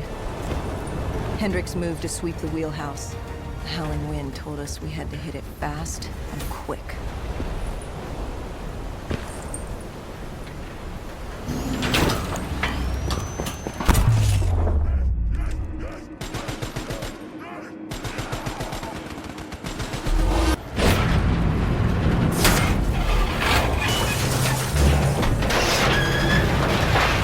But of course, the superstorm hit sooner than expected. The barge ripped free and barreled towards us. And hang on for dear life.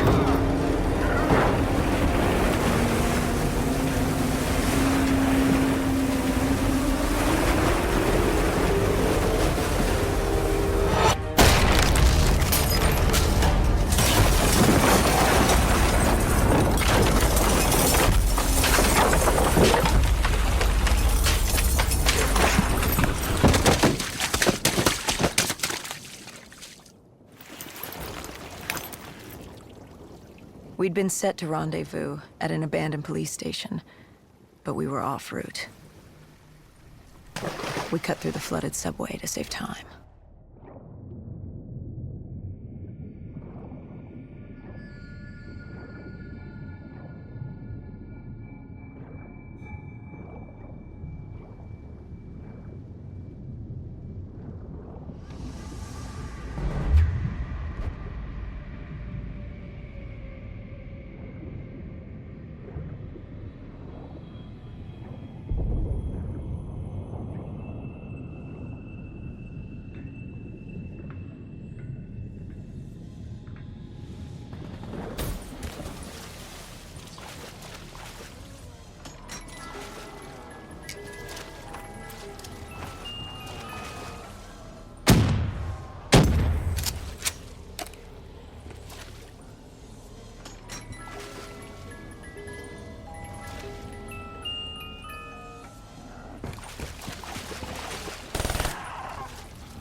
With the dead cleared out, we moved toward our rendezvous. Turns out we weren't the only living things in there. A vulture got the drop on us, determined to reduce us to scrap metal. He'd hit a big payday with us cornered. You were a payday to him? How so? We were dead killers. You break us down to spare parts, you can fetch a pretty penny on the black market. But you were there to fight the dead. You were an ally.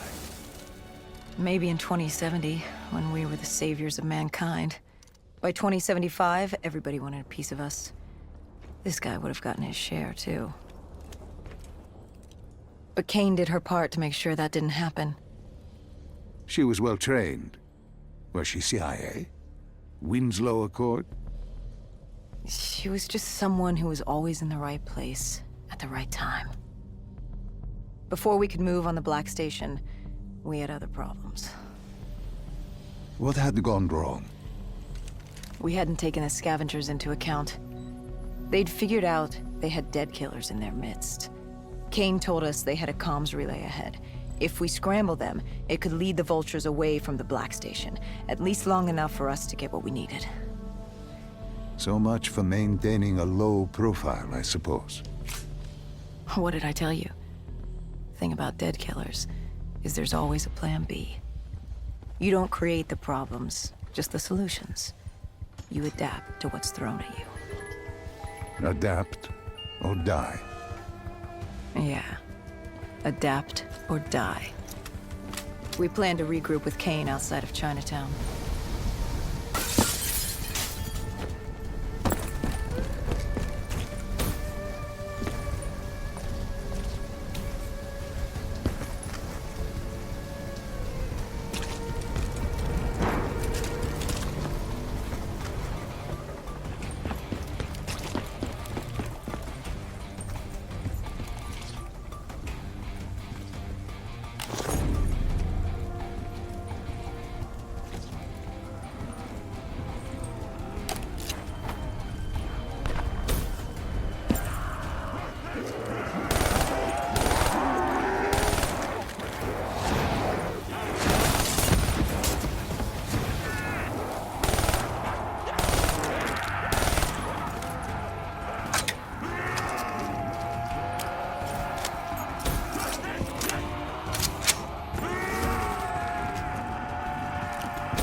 With their comms scrambled, we had one less nuisance to deal with at the Black Station.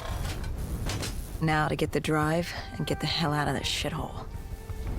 You couldn't take being here, could you? You felt haunted coming back to this city. The feeling had latched onto me at the safe house. Like I was being watched. Something had their eyes on me. Something? Not someone? And I just felt something pulling me, guiding me. I couldn't shake it. Our rendezvous with Kane was just ahead.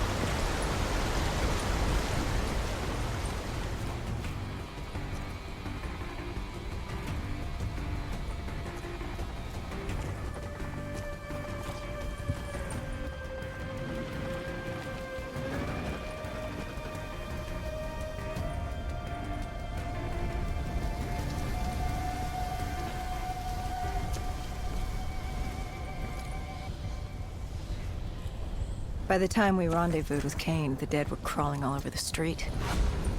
What was Kane's plan? Hit him in the gullet, then bag and tag. Gotta admit, the girl wasn't afraid of a fight. She seemed to welcome it, relish it. Like yourself? Like a berserker. Like a dead killer.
What did you find in the Black Station?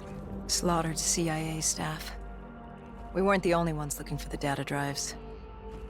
It was a gruesome scene. Kane quickly assembled the drive. What did you learn? Did you find the information on Deimos? We found a dossier. A diary, really. A living testament of what happened 15 years ago, and in the years since. It explained Project Corvus, a CIA mind control experiment. These scientists had combined two ancient biochemical compounds, Nova-6 and something called Element 115. They fused them together, created a chemical cocktail, and injected it through their test subjects' DNI.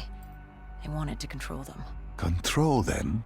Those corpses, below coalescence in Project Corvus, they weren't patients. They were prisoners, the criminally insane.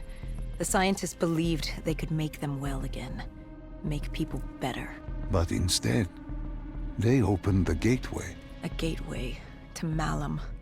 It's another dimension filled with absolute evil. It sounds crazy even saying it now, but they opened it not realizing what they'd done, and they let him through. Deimos. Deimos, demigod of dread and terror.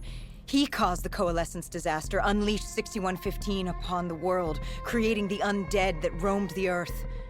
There were details on Taylor's team. They were working for Deimos. Helped him trigger Armageddon. There was also other information on his sister, Dolos, demigoddess of trickery and deception. Deimos, he didn't like her very much. And the researcher? Did he have a name? Who wrote this document? Yes, it was... Wait.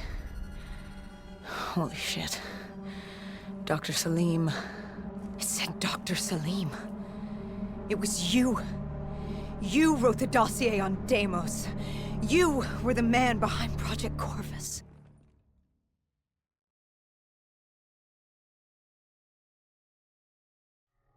Why didn't you tell me? You created Project Corvus, wrote the report. You pulled me along like you had no clue what I was talking about. If I had told you, the impact would not have been the same. You know that. That you could not recall is no fault of mine. After the Black Station, we had to find you. Find out what you knew. I was in Cairo at the time. Your friend, Khalil. He brought you to Ramsey Station, humanity's last holdout in Egypt. We knew who Deimos was, where he was from, but we didn't know why. He'd taken over the world, but to do what? To find out why, we had to talk to you.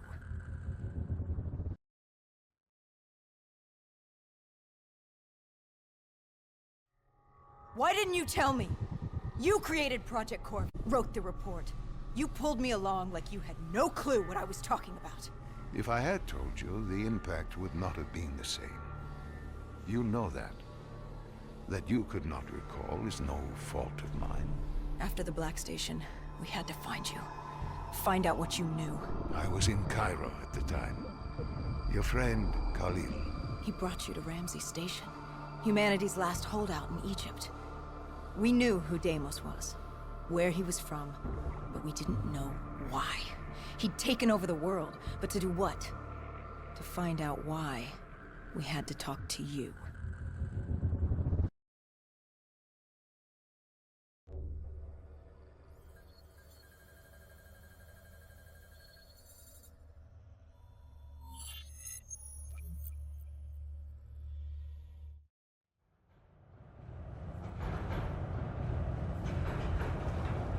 The pieces were coming together. Virus 6115, Taylor's team, the undead. It all came back to Deimos. All we needed was you. Hendricks was unhinged. The idea his friends betrayed mankind to help a demigod. The concept alone was insane, let alone his friends' involvement. Kane was in it to the end. By now, she was as obsessed with stopping Deimos as we were. We weren't ready for Cairo, no matter what we thought. This place. If there was ever a place that was hell on Earth, this was it. It wasn't just the city. The entirety of northern Africa had fallen to the undead. The walls were covered with memories of the dead, those taken by 6115, lost to this wasteland, the desert for the undead. It was the last place on Earth you'd want to be, but you chose to hide there. Why? For that very reason, I hoped no one would come for me. Why? What were you running from? From what you sought, Deimos. Khalil was waiting. He was holding you in an interrogation room. How was Khalil? Happy to see you. It wasn't a warm welcome. As far as he was concerned, we owed him one for grabbing you. More than a few men gave their lives to bring you in. He hoped it was worth it. He was angry? He was tired. Tired of fighting a losing battle. Khalil was a realist. He'd fight to the death for country. But he knew what was coming. And what was coming? Extinction. The undead changed everything. The NRC were hit first and hardest. We saw that in Ethiopia. The damage done by the dead didn't even take into account what the water wars did. When the continent dried up and the Nile River Coalition took war to Egypt over the Nile, the last water supply. They were so busy fighting they didn't realize it too had dried up. But the rise of the undead? How do you fight an enemy that doesn't need water? Khalil's rage wasn't misplaced. It wasn't personal. He was just barely holding on. What did you hope to learn from speaking to me? How to stop Deimos. Everyone has a weakness. The whole base was on edge. You could feel it in the air. The dead were moving on Ramses. An assault was imminent. Khalil didn't know how much time we had with you. Hendricks demanded to know why we weren't informed. How did Khalil respond to his anger? WA command was down. How was he meant to get his message through? Besides, they still had their dead system. They used to knock enemy aircraft out of the sky, but now they were used to eviscerate the undead. If any came too close, the laser cannons would take them out. Khalil led us to interrogation. He warned us our time was limited. No telling when the dead might attack. But if we could get answers out of you, maybe we could find a way to fight back.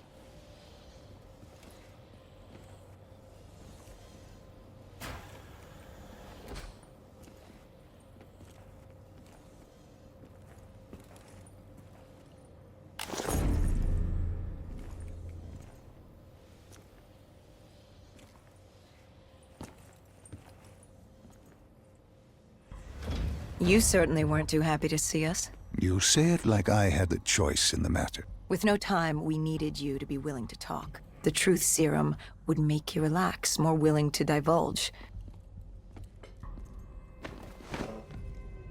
Hendricks told us to take a walk. He asked about Taylor and Deimos. He wanted you to connect the dots. And I told him Deimos controlled them. Your friend Bishop was correct.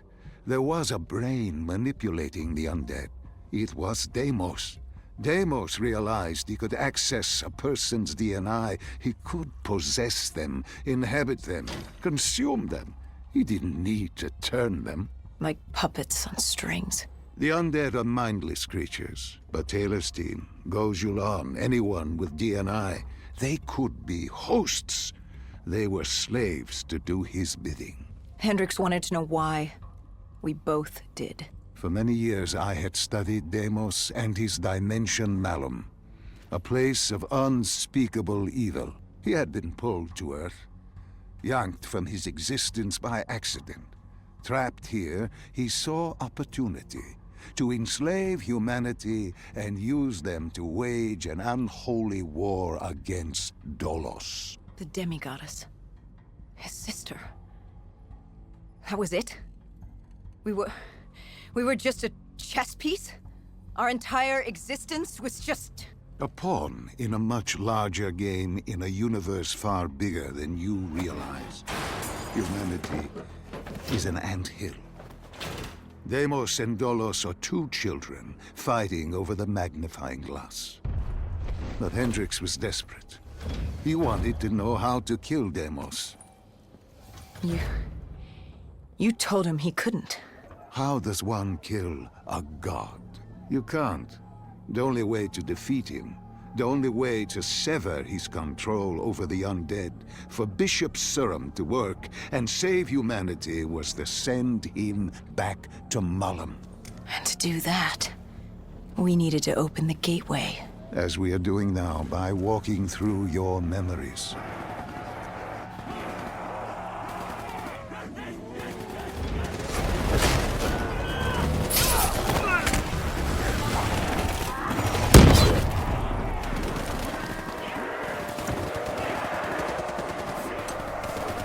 The assault on Ramses was beginning. The base was about to be overrun, and we owed Khalil that favor. Time to take the fight to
We weren't ready for the station assault.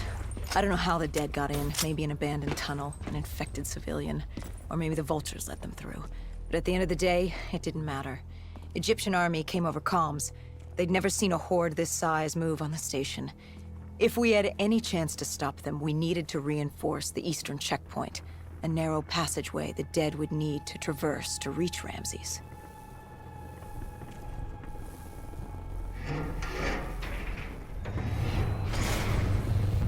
Cairo.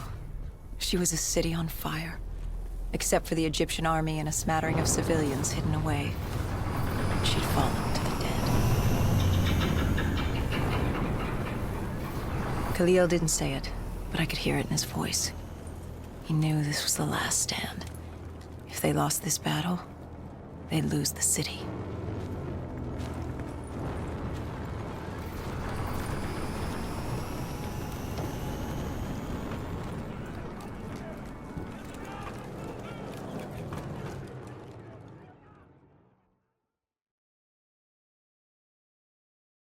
What was Khalil's plan? The undead were moving on the eastern checkpoint.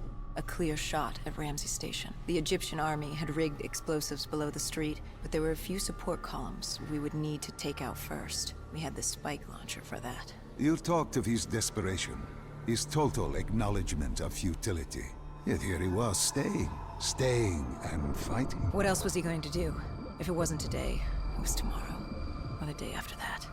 We lost the war. The moment Diaz opened the quarantine zones, the moment Deimos entered our dimension, one way or another, death was coming for us all. But while we still could, we would fight. And right now, we had a checkpoint to defend.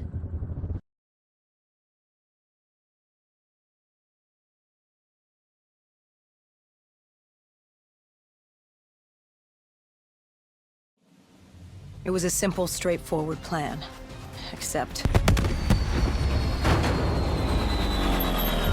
our VTOL was shot out of the sky. The mobile blockade fell early. It wasn't just the undead gunning for us. Cairo was a no man's land, filled with the undead, rogue robotics, and scavengers. They were all converging on our position. If we were gonna pull this off, we didn't have time to fuck around. I grabbed the spike launcher and told Kane at HQ to locate the support columns for us to blow.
We detonated the last support column.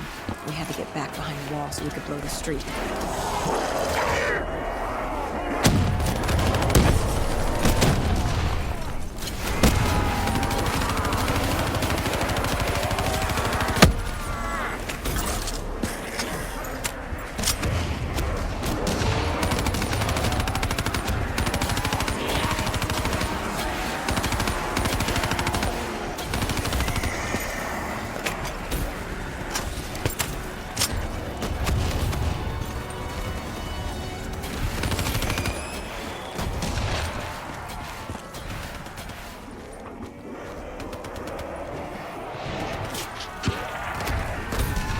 Our triggerman got hit. I had to get up there and detonate.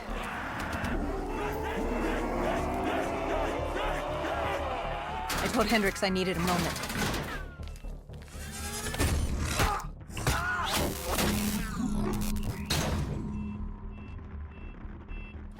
Good thing Hendricks still had our back.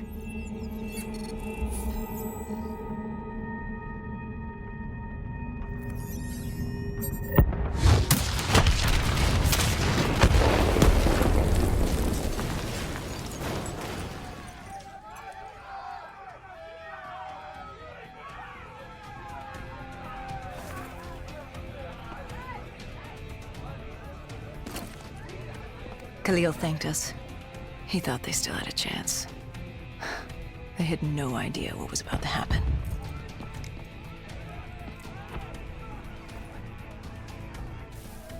Egyptian Army Command came over comms. A scavenger had blown a hole through Sophia Square, and the undead were pouring through, headed for Ramses.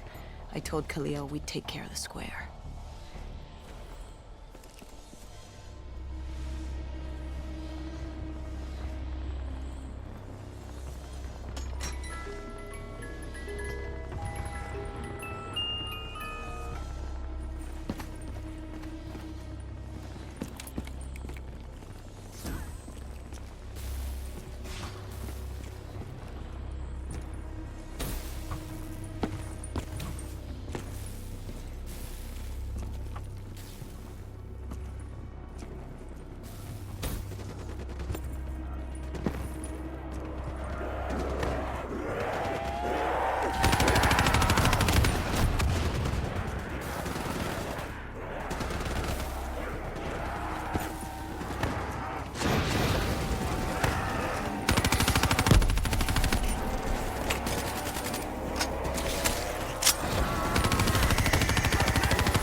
I gave Hendricks a hand opening the VTOL hatch.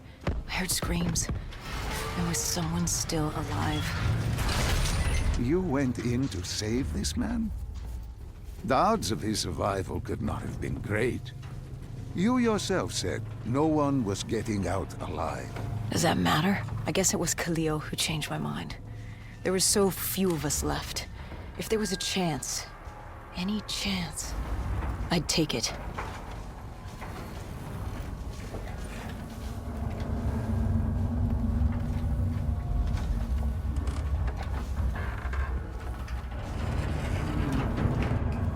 Strange. Even with all odds stacked against you, you tried to help this man. He clung to life without hope, and still you tried to save him. Turns out it didn't matter.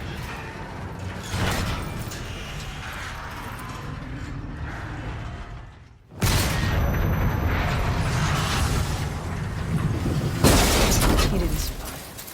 It would only be a matter of time before he turned and joined the Horde. No time to stop and mourn. If I did that, I'd end up joining him.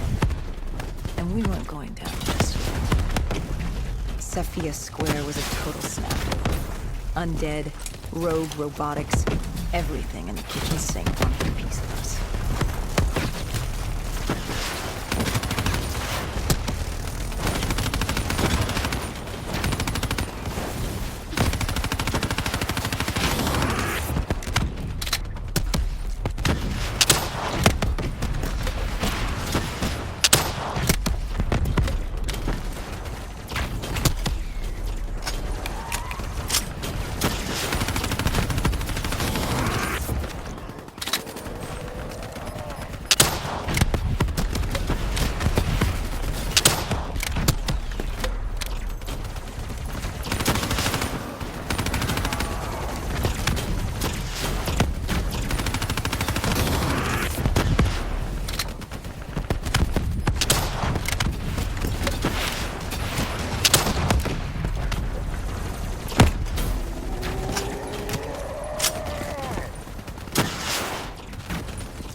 It didn't take long for the vultures to drop a second ASP in the area.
It was only a matter of time before a malfunctioning ASP arrived, ready to take out everyone and everything.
We cleared the plaza, but something was wrong. I could hear it. What did you hear? Nothing. And that was the problem. It took us a moment to realize what had happened. Something had taken out the dead system. One of the scavengers, maybe a malfunctioning biped. We saw reinforcements fly in, but it was too late. Khalil tried to reach Egyptian command. All we heard were screams.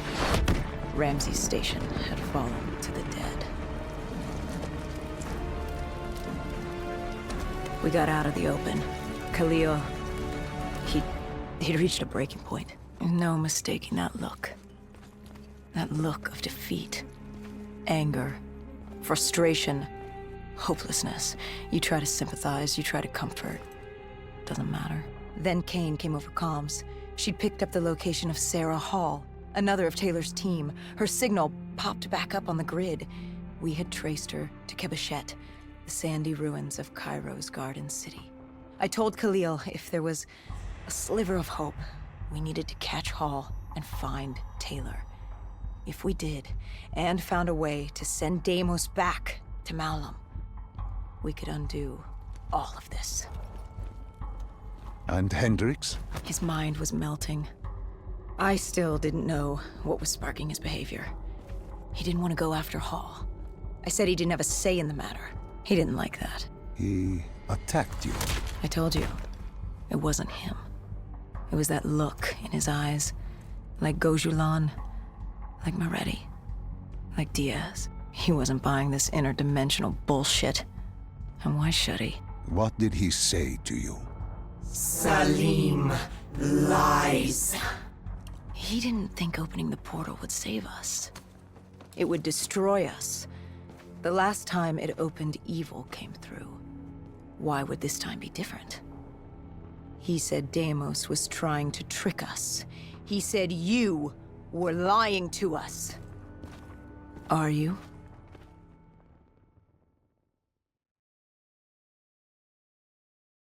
This is wrong. This is all wrong. You said opening the gateway would save humanity. It was the only way to defeat Deimos and send him back to Malum. But opening the gateway would let the forces of evil through, allow them to conquer Earth, enslave us. Wait, we didn't meet at Ramses Station. That didn't happen. You're feeding me false memories. Be careful, my child. Tread lightly, or you are liable to offend me. We contacted Khalil, inquired about you. He said you were dead. You died some time ago. I saw you die. When I was with Hall, inside her mind, she showed me the truth. Who are you really, Doctor?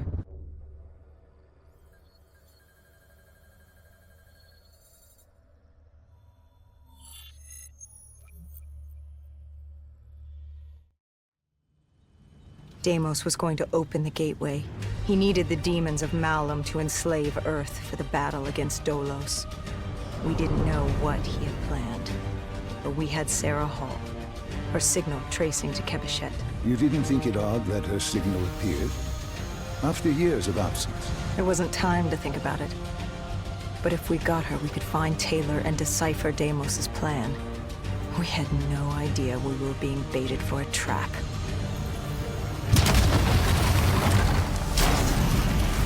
She was waiting. She knew we were coming.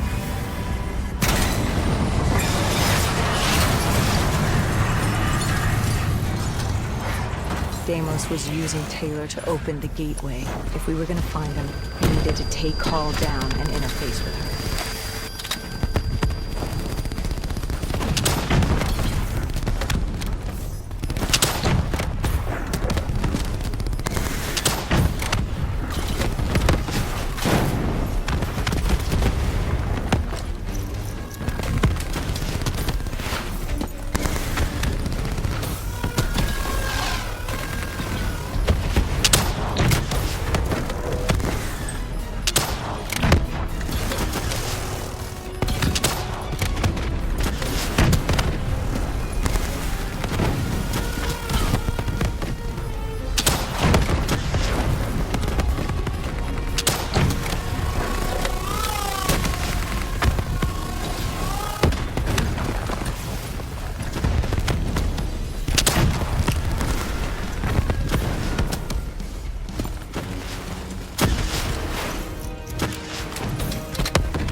I'd interfaced before.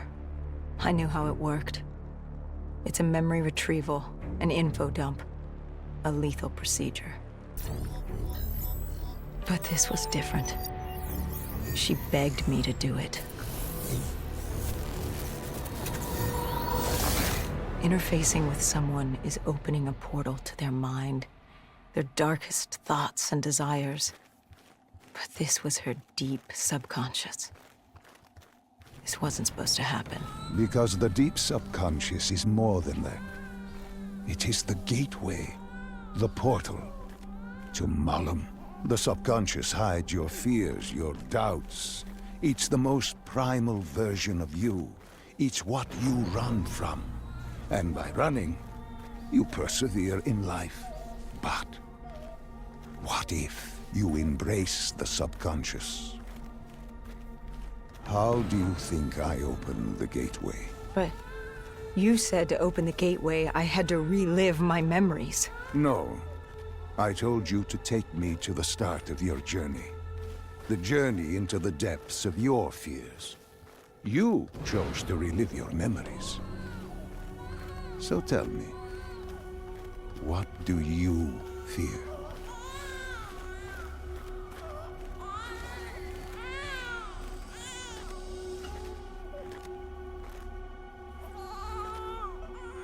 Please, why are you doing this? Why are you scrambling my mind? Don't make me do this! You don't have a choice. You haven't had one since you picked up that child. Since you embraced Sarah's fear.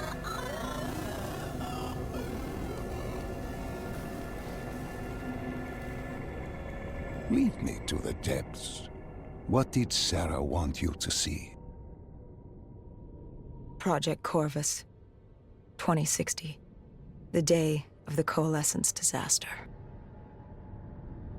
Sarah could feel Deimos coursing through her veins, her mind, the fabrics of her soul. He knew everything about her, and she knew everything about him.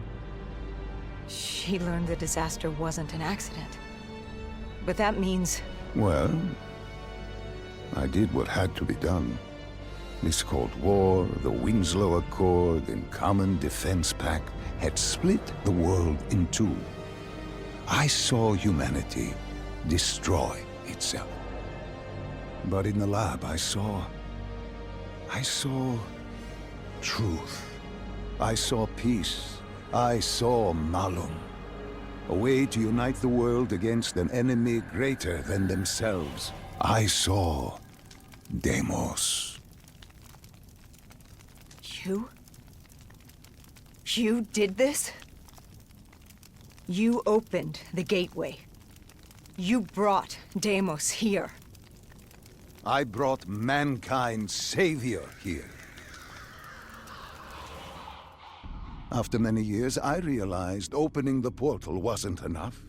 With Deimos trapped in the server room, man had not yielded as I had hoped. I had to incentivize progress. You created the disturbance that sent Taylor's team there? His undead servants could only do so much. Humans with D&I, Deimos could use them to walk the earth.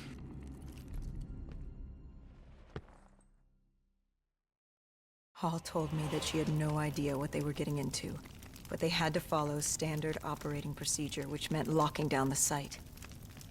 And interfacing with the location's primary systems in the server room below.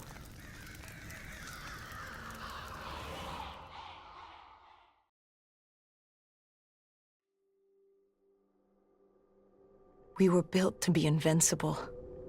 Our D&I let us interface with systems in dangerous environments and upload information. We created the very opportunity for Deimos to leave the server room. He was a prisoner, with no way to expand humanity's horizon. We were vehicles for his transportation. That makes it sound so cold. This is for the good of humanity.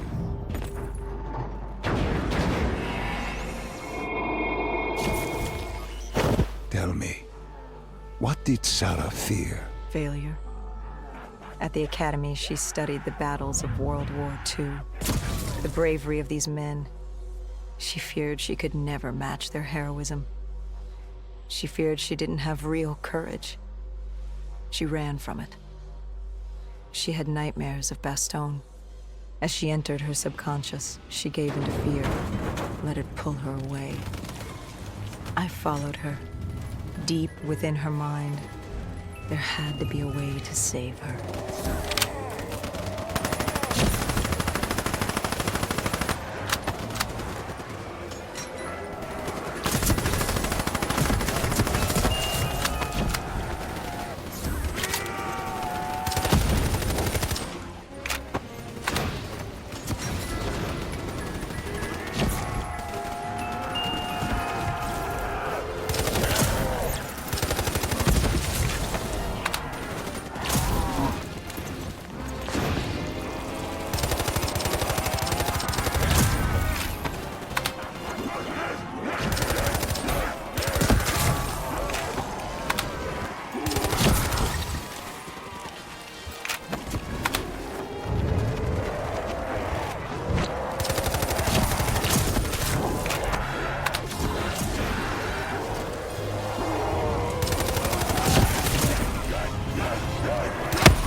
The world began to fall apart.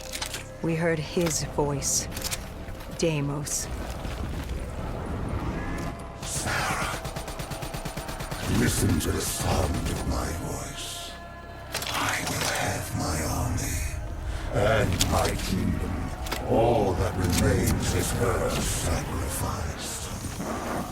He was trying to wasn't about to let me stop him.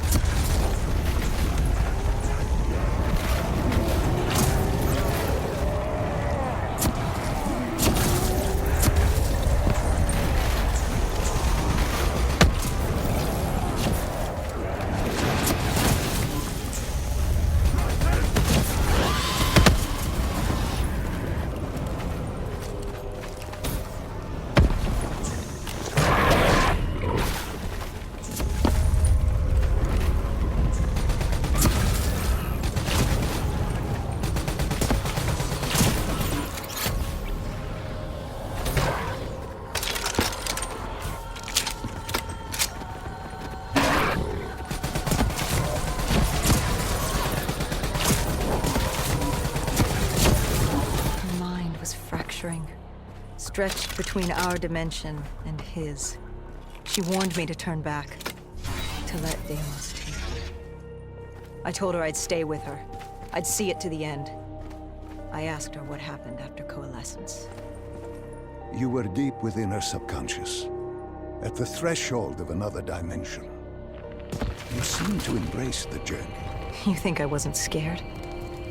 I was terrified. There was no way to make up for what I had done. But I had to try.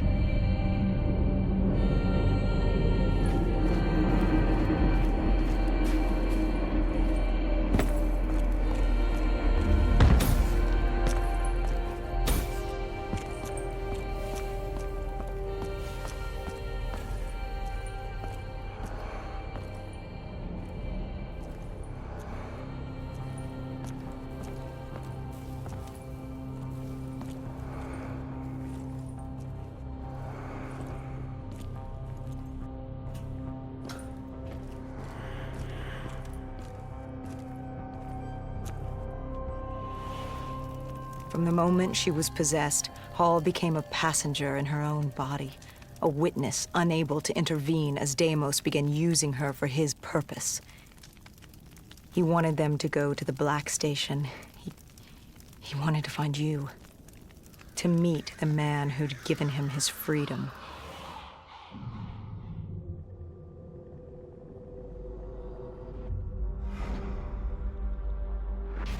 He slaughtered the staff. Ravaged them. Why did he kill them? I wasn't there. He was upset. And he wasn't happy to learn of the documentation of his existence. It was not time for his big reveal, his masterpiece. He was angry. When he found the data drives, he couldn't access them. Part of the drive was missing. He couldn't purge the information as he hoped. The piece Hendricks and I recovered from the docks. Someone had hidden them from him. Someone knew he would come. Someone was trying to stop him. Deimos didn't want Sarah divulging his secrets to us either. He ripped us from that memory.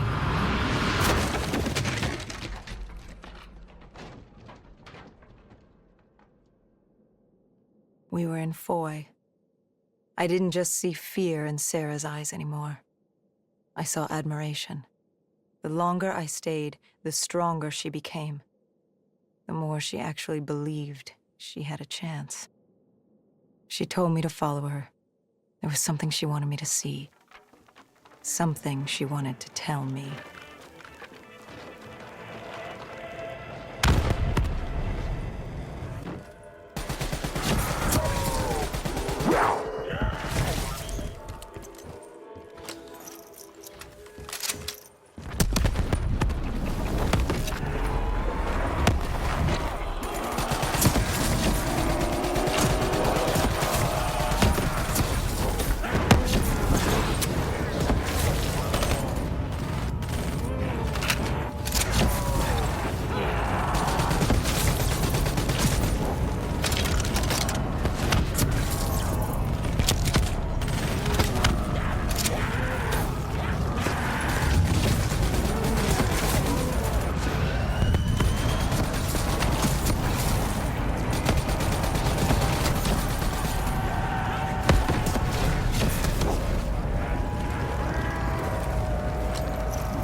There was a chapel ahead of us. Hall told me to follow her there. But to get to Hall, we had to get through the Tiger tank first.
I tried to approach her. But Deimos had other ideas.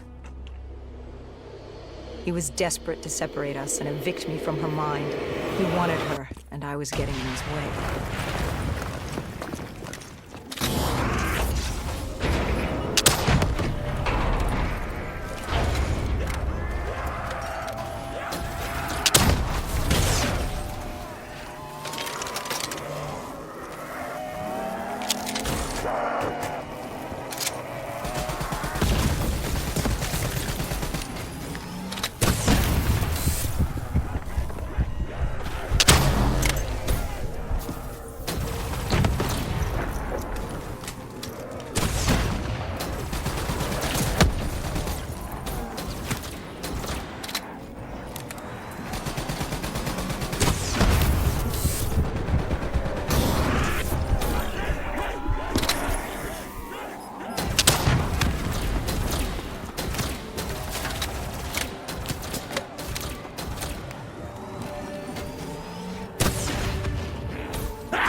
She told me to approach her.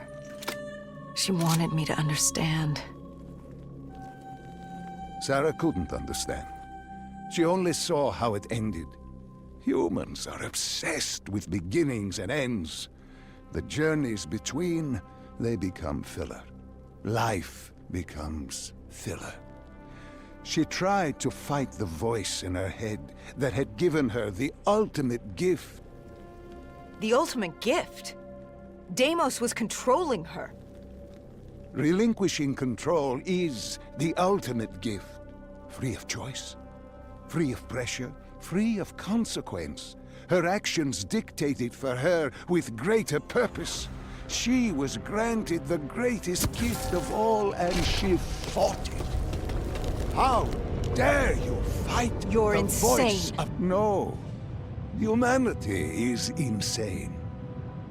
You asked her to help you find Taylor. Where did she take you next?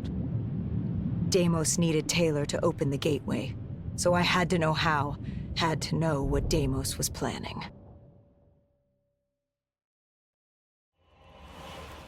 The aquifers. Sarah told me this was their fortress in the sand, their FOB for years. Deimos couldn't access the intelligence at the Singapore Black Station. He couldn't locate you, so they hid here, waiting for their moment. She took me there.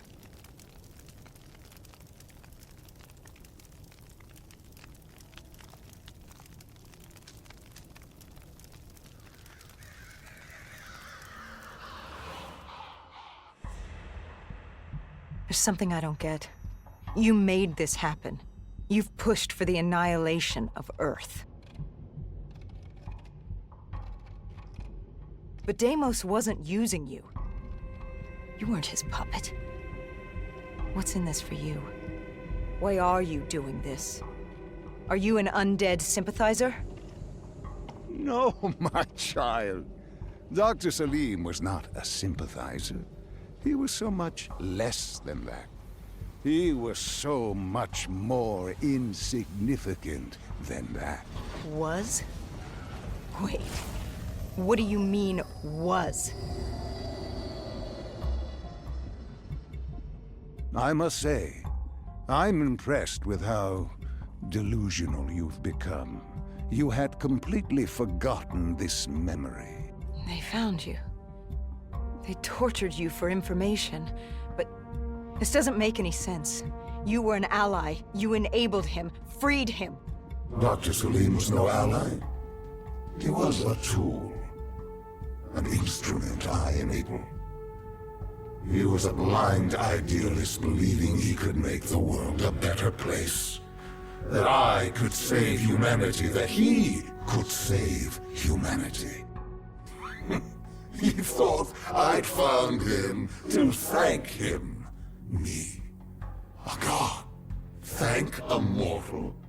I found him to seize power from him. No. Even now you still hide from the truth. Corvus had been destroyed in Singapore. I needed it to open the gateway. That was why I had kept Salim alive. He worked with a colleague, Kruger. And they built me a new Corvus at Coalescence headquarters in Zurich. One which I could use to open the gateway. So I had no further need for the doctor. She knew what was coming. All that remained was her sacrifice. For her to join my ranks and eternal damnation under my command. I am humanity's salvation. A savior giving purpose to a lost species that deserves far less. I am Deimos. The tree. I've seen it before. The entrance to Malum. Tell me, what do you fear? You don't fear the undead. You've thrown yourself against insurmountable odds as if you had a death wish. As if you were trying to escape. Is it failure? Is it life? You fear your mistakes, your past. Your greatest fear is the memory that haunts you. You awaited her sacrifice. She wanted me to stop you. She wanted me to end it. To deny you her offering.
You wouldn't give up. You wouldn't let me have her. If she offered herself, she'd give you what you wanted. The only way to deny you was to kill her.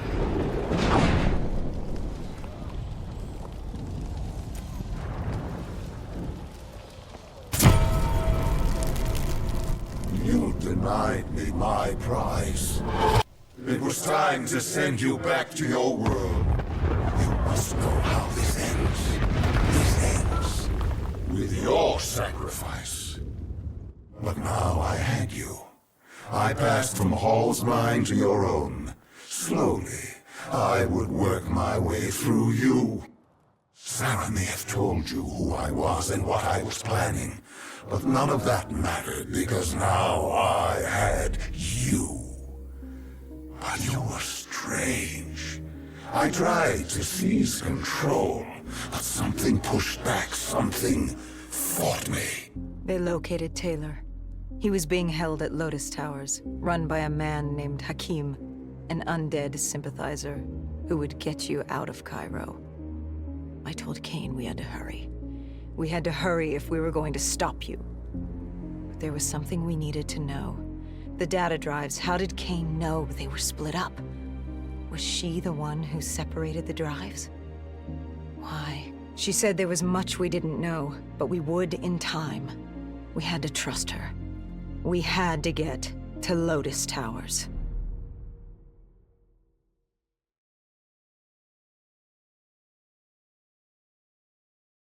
You know how this ends. You're like the rest of them. Diaz, Moretti, Hall, Taylor. I flow through your veins, slowly grasping control. But you're stronger than I anticipated. Your resistance is greater. But this only makes you all the better for my needs. Lotus Towers. What happened there? You think I'll help you? After all this? What real choice do you have in the matter? You're the pawn in my game. I'm not about to hand over humanity, but I'll humor you. Fine. Let's talk about Lotus Towers.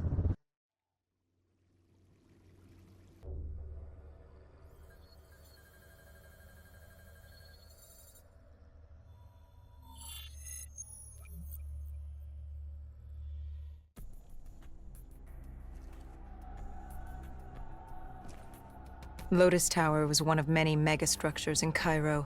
Hakim was the self-appointed slumlord of the vertical city. That fucker was a maniac. An undead sympathizer providing Taylor with safe passage from Cairo to Zurich. Khalil and the Egyptian army joined us for the assault. If we got Taylor, we thought we had a chance. We took out Hakim's men. To get to Taylor, we first had to kill the slumlord, then take the security station on the 25th floor.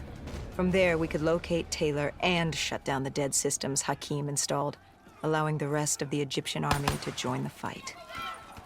So there we were, humanity's last hope. If we failed, we were fucked.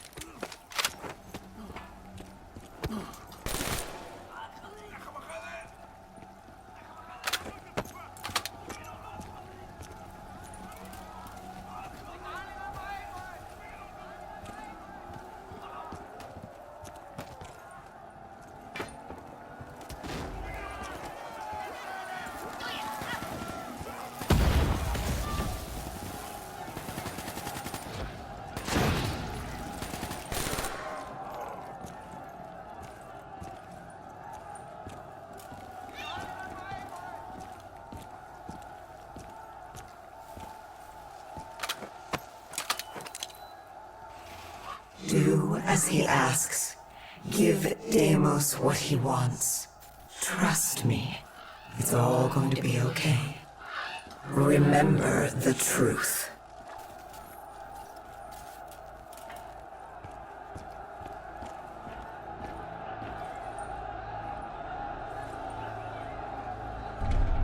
We made quick work of Hakim.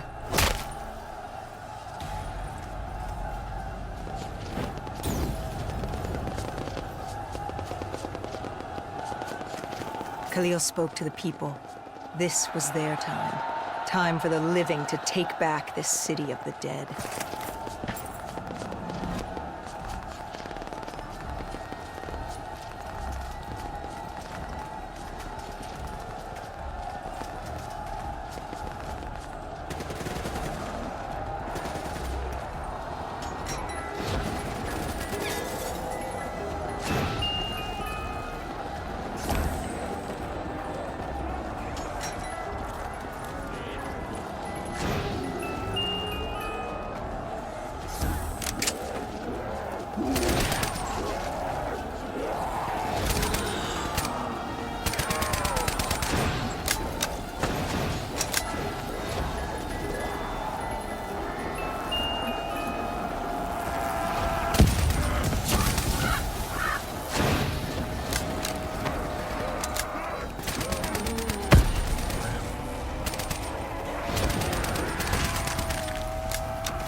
Khalil had a mobile shop in place. We could use it to get to the 25th floor. But first, we had to battle our way around the atrium.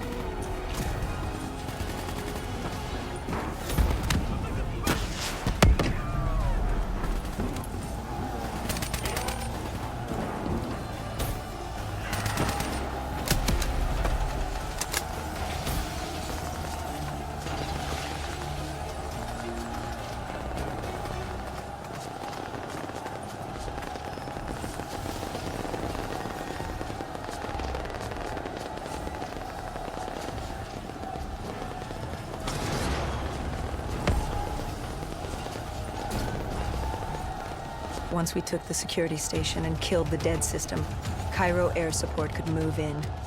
Maybe we'd have a chance. Or at least give the people a chance.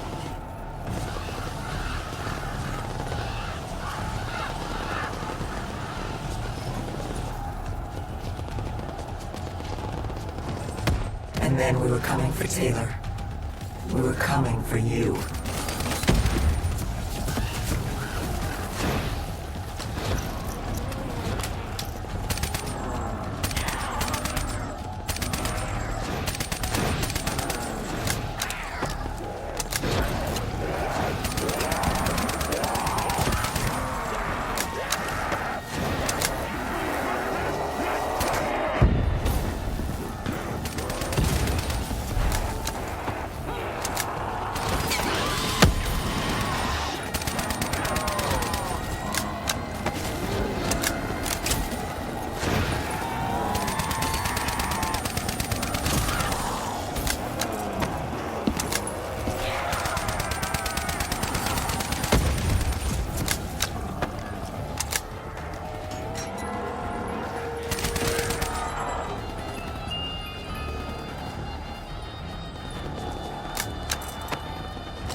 The security station had gone under lockdown. We found a way through the air ducts ahead. Hendricks opened the path for us. The delay irritated him, but then he wasn't himself.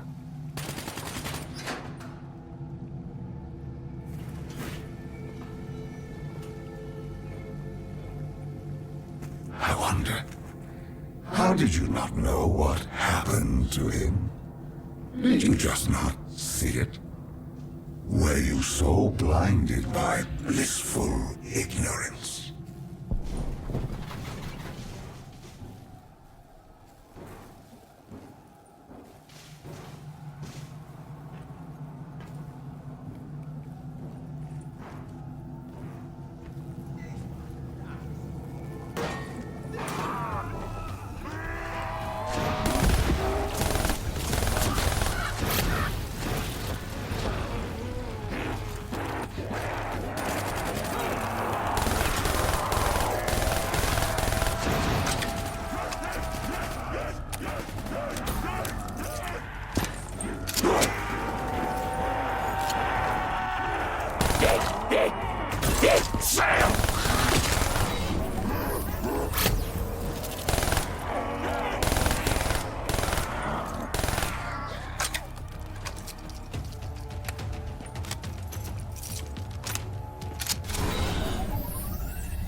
Kane set the deads to overheat. Egyptian army VTOLs would join the fight in a few minutes. And John Taylor? He was in a detention center on the 90th floor, just waiting. He could have left at any moment, but... I was waiting for you. Fuck you. What was it? I must know. What was in your mind that refused to fall in rank like your friends had? Even now I am without answers. Even the all-powerful and all-knowing are neither all-powerful or all-knowing. Do you know who I am? Can you comprehend what I have seen? Millions of timelines, universes where the coalescence disaster never happens. Ones where it occurs, but instead of opening the gateway, it gives birth to a new life form. And that's just Earth, let alone the rest of the universe. The very notion that I can achieve such greatness and not control a mortal is insulting.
Hendrix was stretched thin.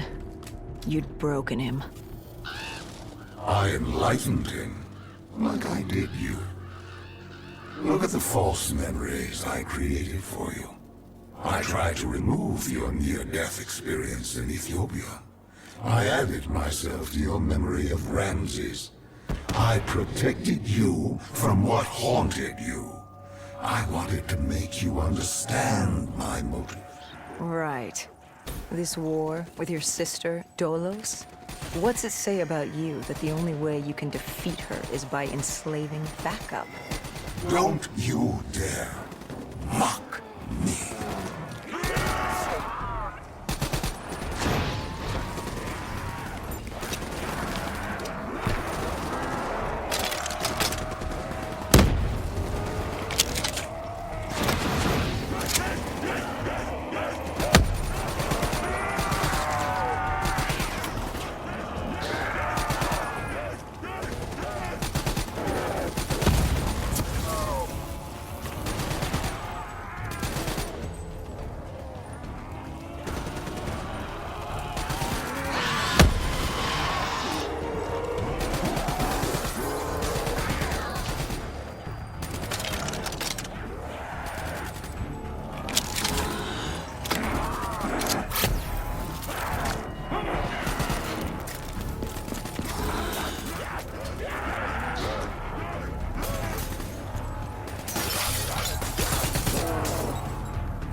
There he was.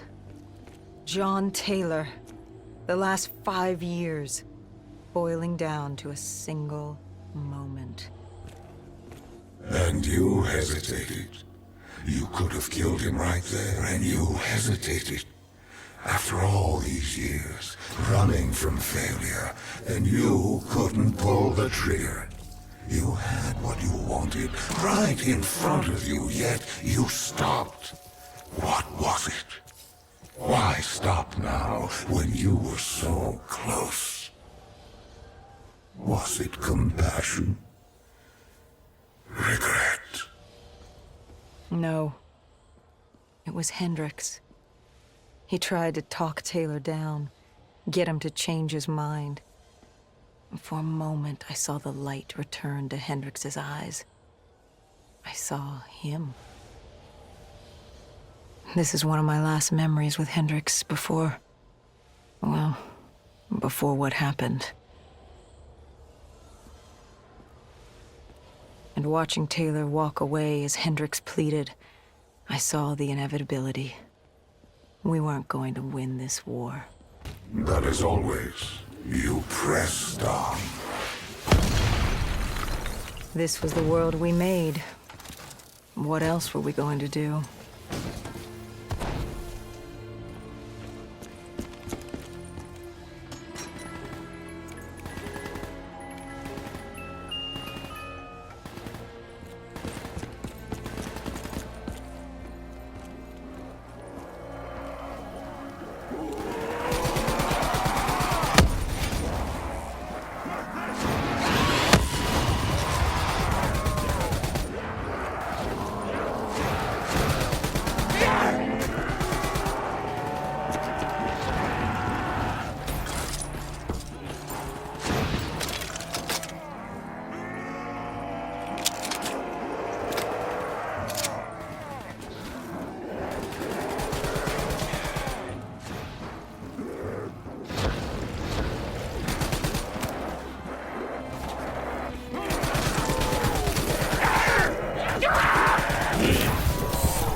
Let them come.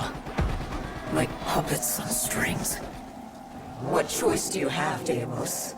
This is the world you made for yourself.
The NRC built an airfield on the roof.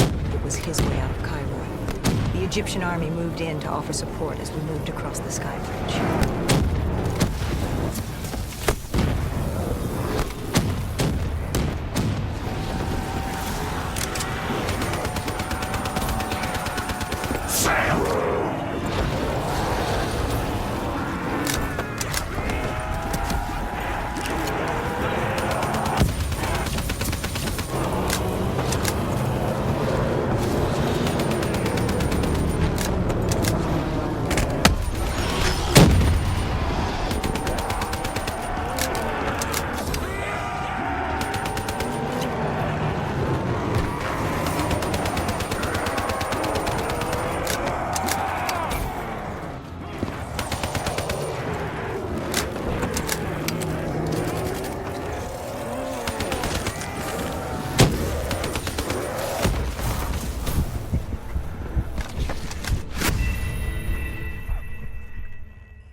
Taylor was gunning for Tower 2. The NRC built an airfield on the roof. It was his way out of Cairo. The Egyptian army moved in to offer support.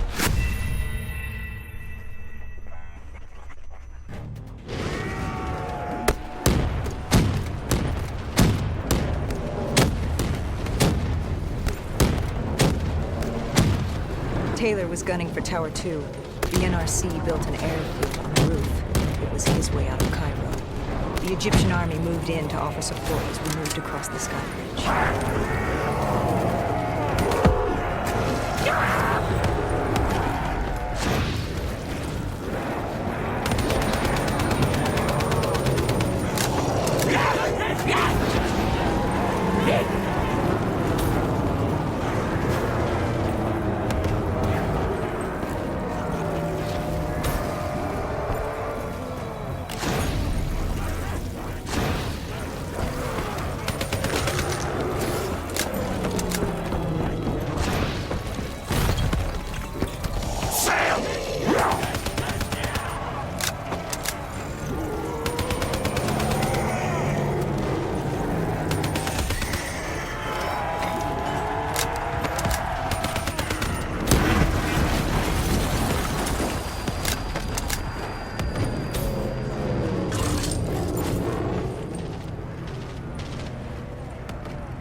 What happened when you entered Tower 2? Another malfunction. My DNI. Listen to me. Listen to the sound of my voice. I need you to trust me. Let him win. The only way to defeat Deimos is to let him win.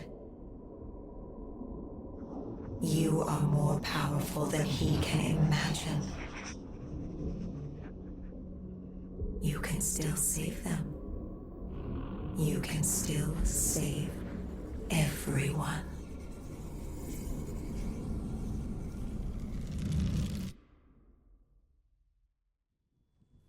Hendricks snapped us out of it. Tower 2 was an inferno, an abandoned robot factory crawling with malfunctioning robotics and the undead. We had to move.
must admit, our conversations, talking to you now, it has been quite the journey. Even now you still resist submission. I don't think I've ever met a human like you. You certainly are unique. You really gave humanity a fighting chance. By this time you knew I was baiting you, waiting for you. I had no need for Hendricks. He wasn't interested. I wanted you. I gave him something to keep him busy. You came after me. What's it like? Looking at him for one last time. One moment he's with you. The next. We know what happens next. I was leaving Cairo. It was time to move on. But still I lingered. I think you had my full attention. Your resistance, your unwillingness to yield hope. I wanted to see what you were made of. A mothership. The only way to bring it down was by taking out its thrusters. I needed something more powerful. And you threw everything you could at me.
The mothership crashed and pinned me on the roof.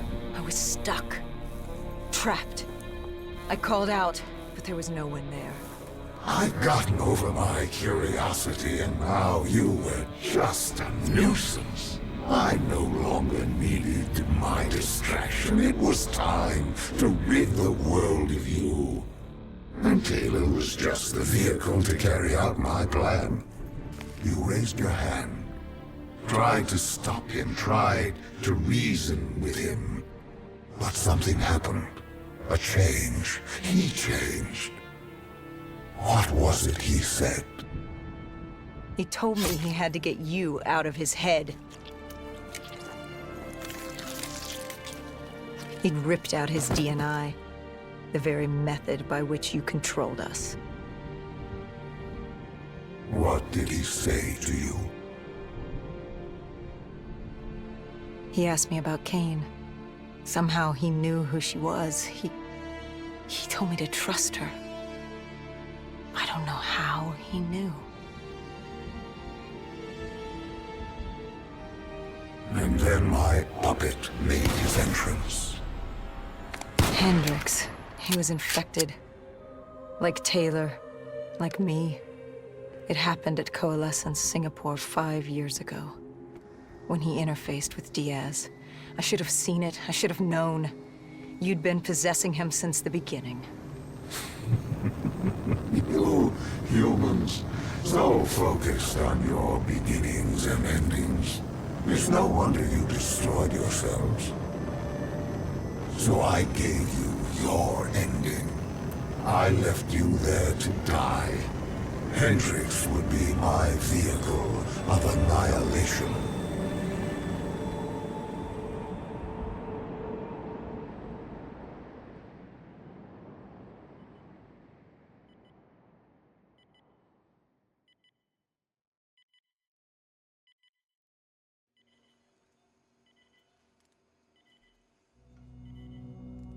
But your guardian angel, she wouldn't let you die. She saved you. She helped you cheat death again. She wouldn't let you die. You must have been tired. Tired of fighting, of running, of living. What's it like to escape death when it's all you desire? What did she have to say to you? Do as he asks. Give Deimos what he wants. Trust me. It's all going to be okay. That we were going to Zurich. To stop Hendrix. To stop you. To end it.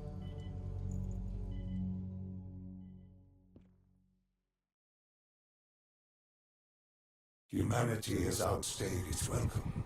The dead shall inherit the earth. I shall have my army to defeat Donos. Malum shall be mine, and all that remains is your sacrifice, an offering of blood.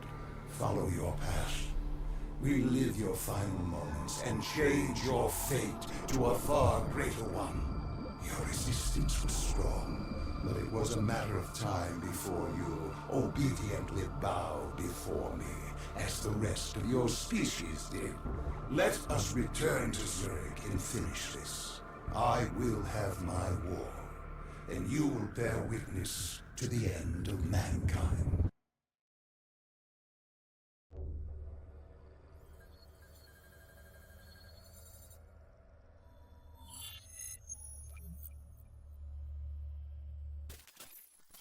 With Hendrix as my vehicle, I stampeded towards Coalescence, leaving pandemonium in my wake. Zurich was one of the few remaining standing cities. With control over my undead army and the city's robotic security force, I decimated it in hours. I needed to separate you from your guardian angel, Kane. I didn't have control over her, and she was pulling my power from you. That would come later. I'd taken Coalescence headquarters, surrounding it with an impenetrable armada. But I waited for you. I was still curious. I was in your head, but I couldn't take control. I needed to know how before I opened the gateway. But before that, you had to get through my undead army.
The city systems had gone haywire. Vehicles, trains, power, anything connected to the grid was now a weapon at your disposal.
You used Hendricks' DNI to plug into the system. We could see that from the carnage you unleashed, but we didn't know how bad it was yet. WA Command came over comms. They were experiencing robotic system malfunctions all across Switzerland.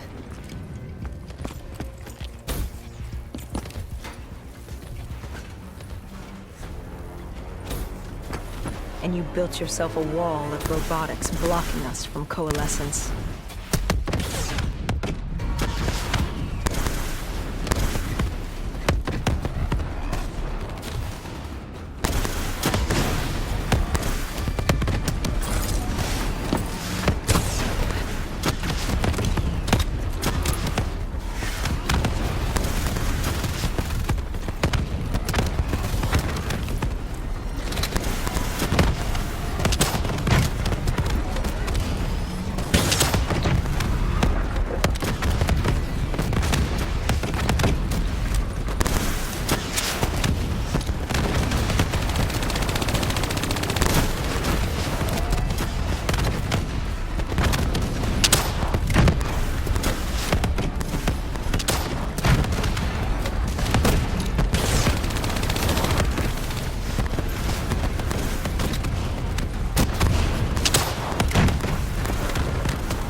By the time we made it inside, you'd extended beyond Switzerland's grid.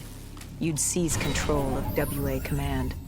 All remaining robotics protecting the world from the undead were now only loyal to you. You'd done it. It was the beginning of the end of mankind.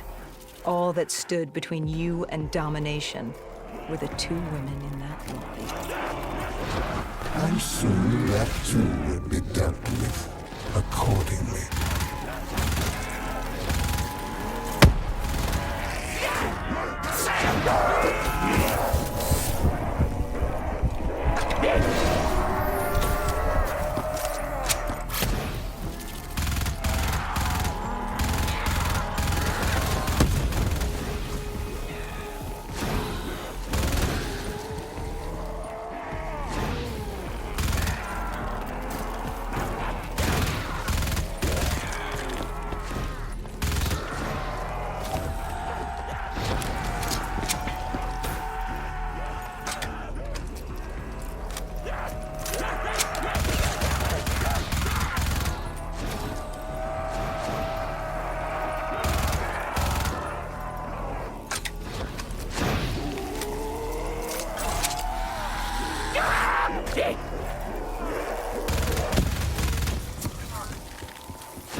You trapped us in a decontamination room.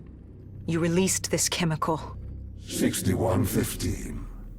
The virus that caused the outbreak in Singapore. And I had enough to wipe out all of Zurich. You had triggered multiple breaches and containment failures. I interfaced with the system to see how bad the damage was.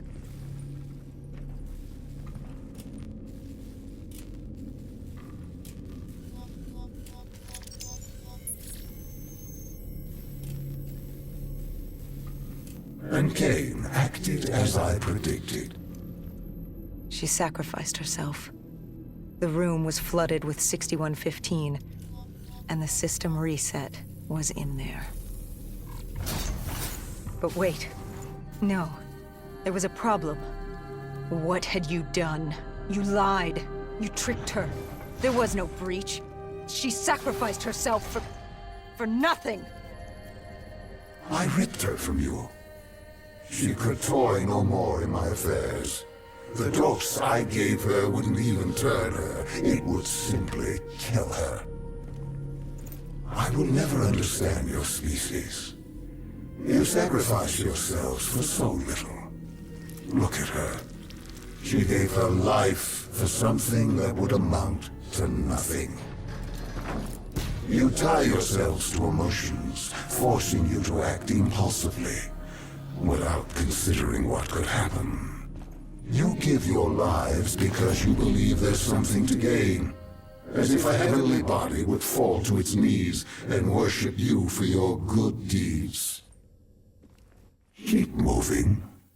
You're almost there.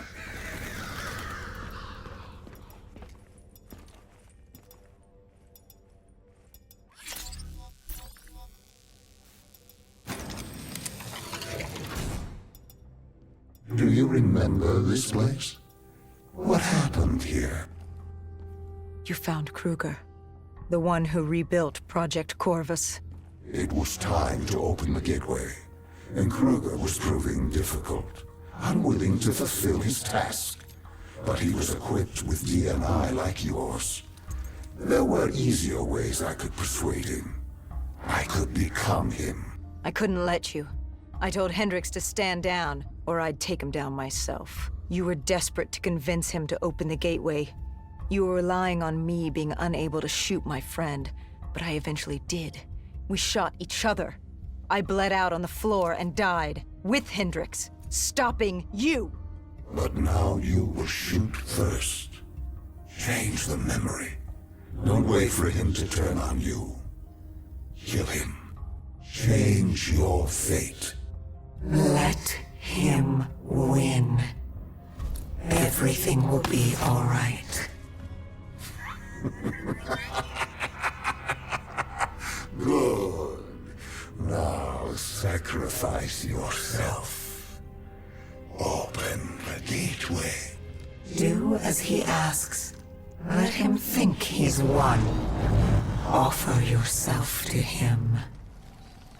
Wait. What? Where am I? What is this place? Hendricks? What are you doing here? Where are we? What the hell's going on? I can't hear you. What are you saying?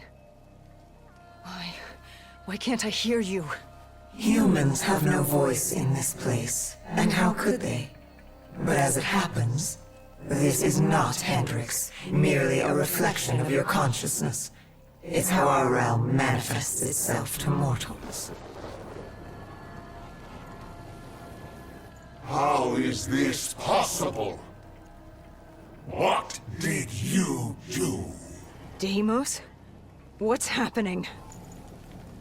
Why don't you ask your friend? Maybe Hendricks can explain it. He won't speak. He can't speak.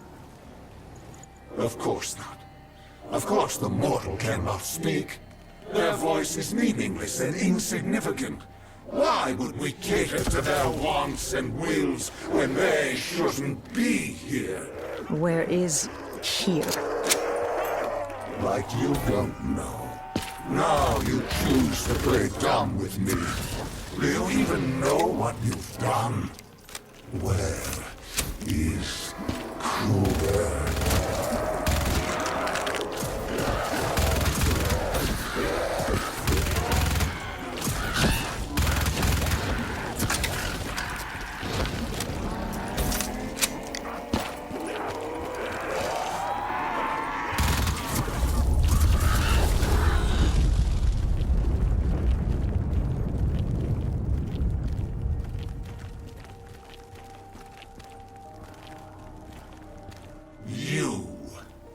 You did this. You made this happen. Answer me, what did you do? And yet, we have another voiceless mortal. I can do little with you. I should not be here. This wasn't the plan. I was to open the gateway, not pass through it. And still you can't speak. You move your mouth like a child, but you do not speak. I am Deimos, demigod of dread and terror, and you will not not speak? Look at him, angry at his circumstances, in his attempts to be heard. But it's curious. How can you speak? You're mortal. Or at least so you would have me believe. Deimos, I don't know what you think's happening. Enough! In time, I'm sure it will become clear, but now... Now I leave you to die.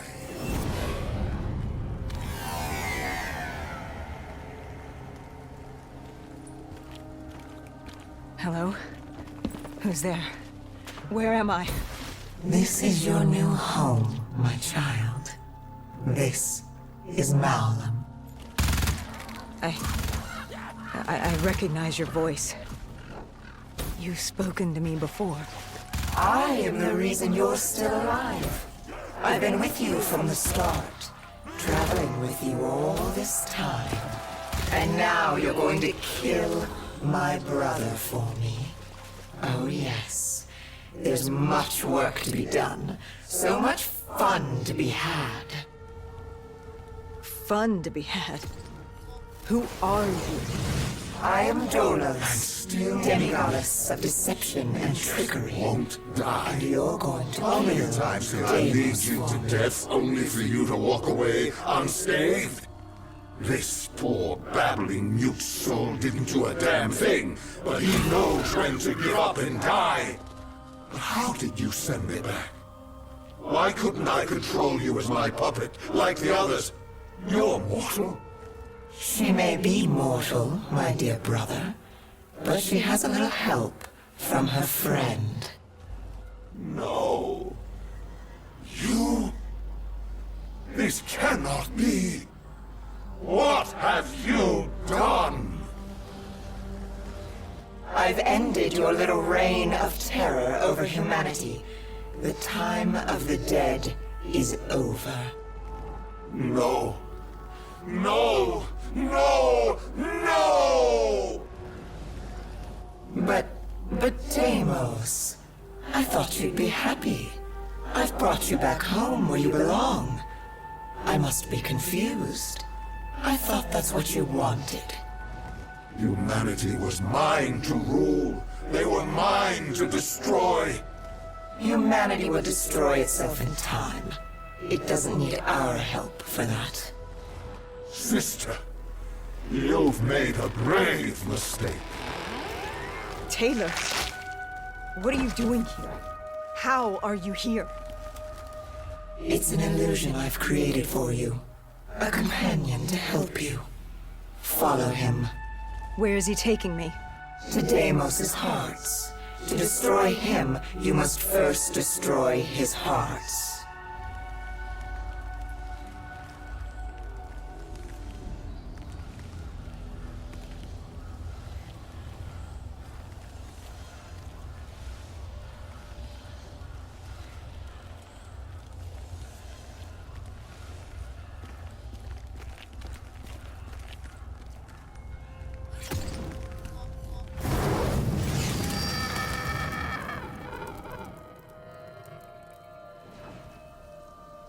Deimos?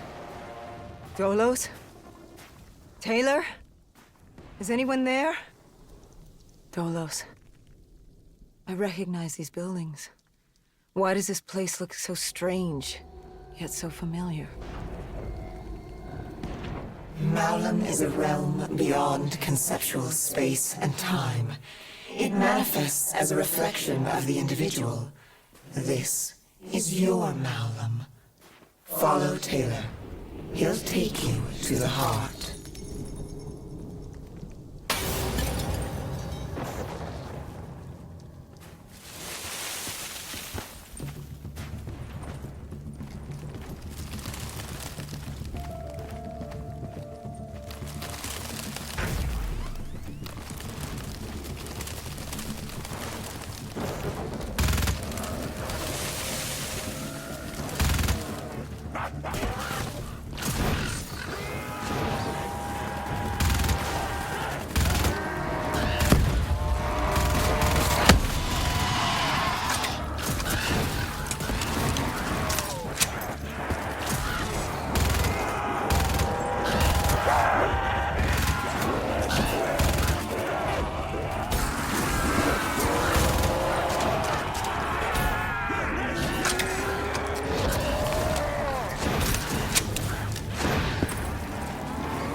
This cold world is damned and consumed by death. It's outstayed its welcome in the known universe. Father won't be pleased. What better time than now, I suppose? You think I will let you do that? Of course! You were never particularly good at anything. You were built to kneel, not rule. What's the human expression? Always a bridesmaid, never a bride? I will destroy you!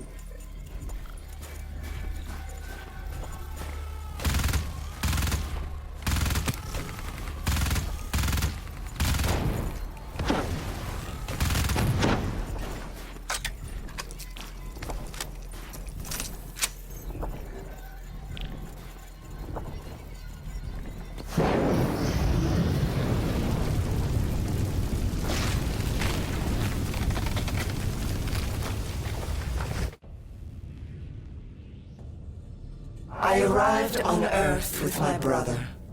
I lay hidden in shadow. Deimos never knew, but he's a simple creature.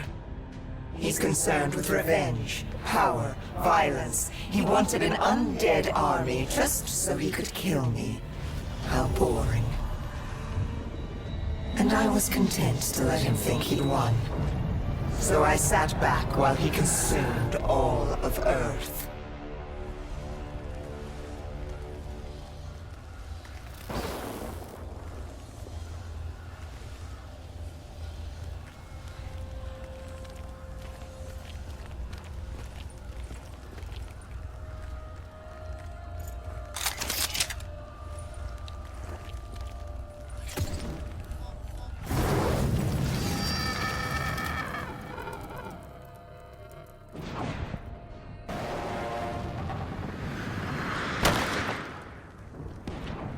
You realize the futility of your actions?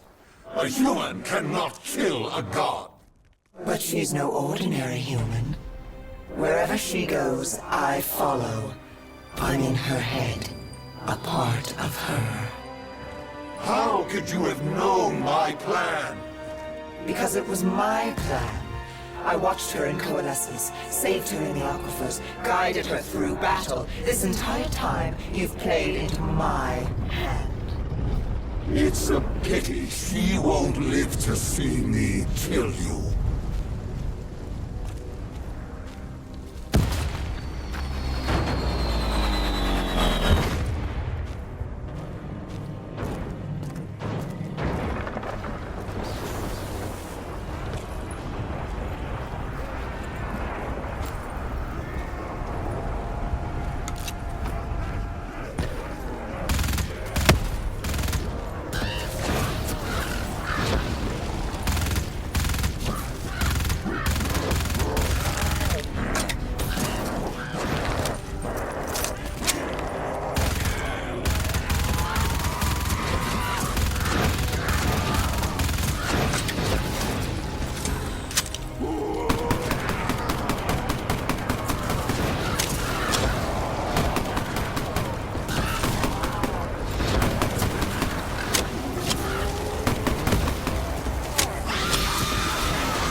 Deimos, you were Cain? You were with me the whole time. I am not my brother. I don't turn people into puppets. Not when they're so suggestible and malleable. Why control when they can formulate their own thoughts? Go. Destroy the heart. I will break you, rip you from her grasp.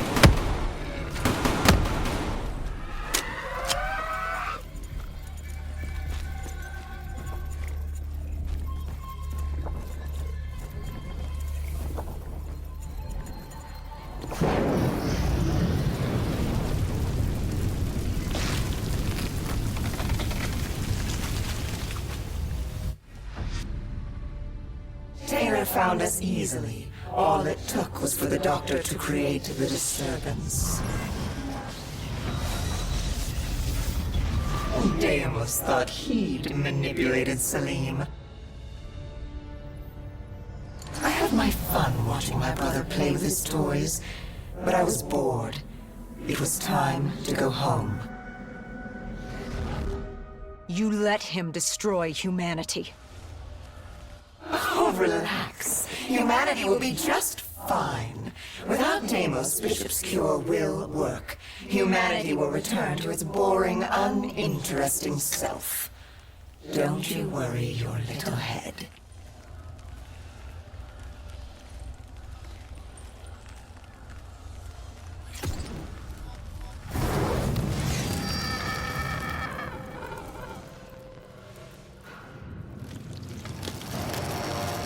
You know, even if you kill Deimos, you can't go home.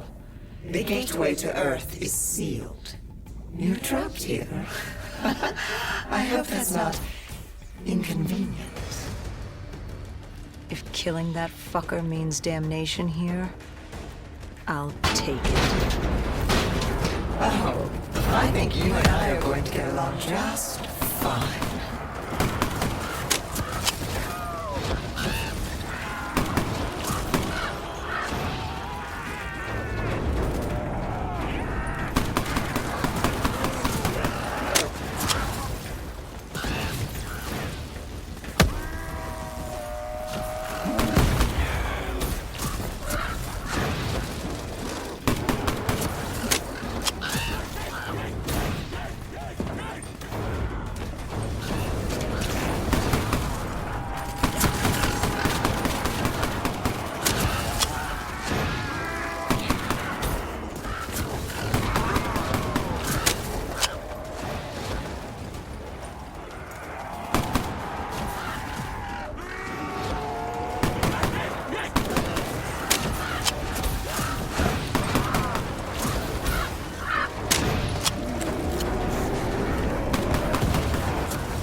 what's your plan? After you kill me, who's next? Our father? The king on his fiery throne? Cronus, Proteus, and Hybris, Chiron? The four brothers of the Great Sea, the mirrors of Perseus. Where does it end? Will you kill all of Malum over that thing, that human? Oh my, now that you mention it, I hadn't thought of that. I guess I'll just have to kill all of them. Run! Run while you can, little brother!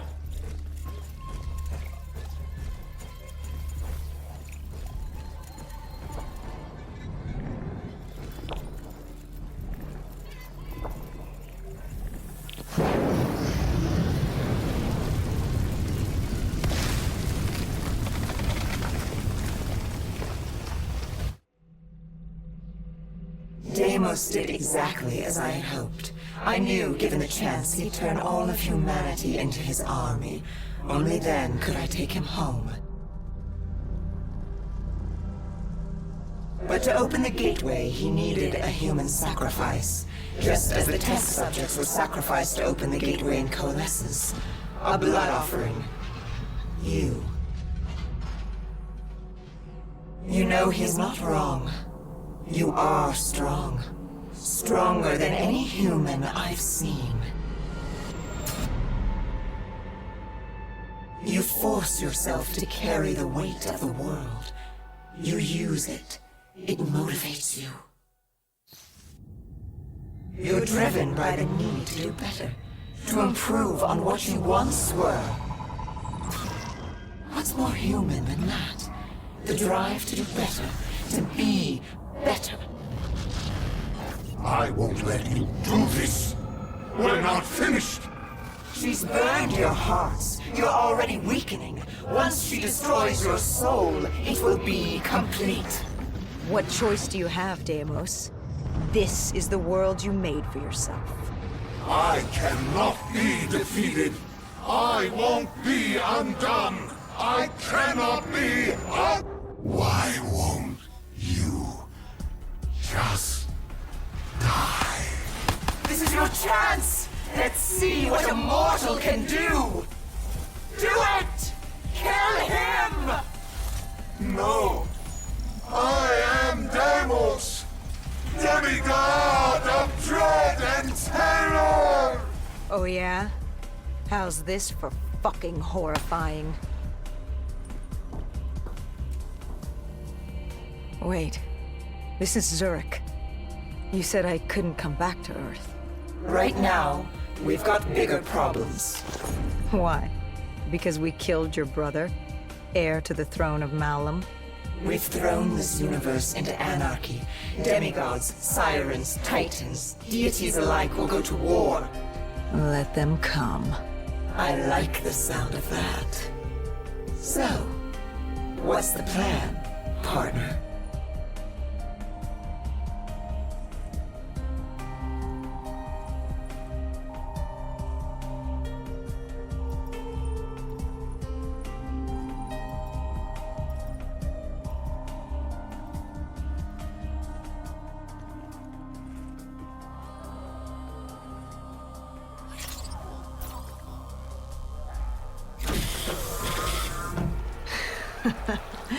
We kill every last one of these motherfuckers.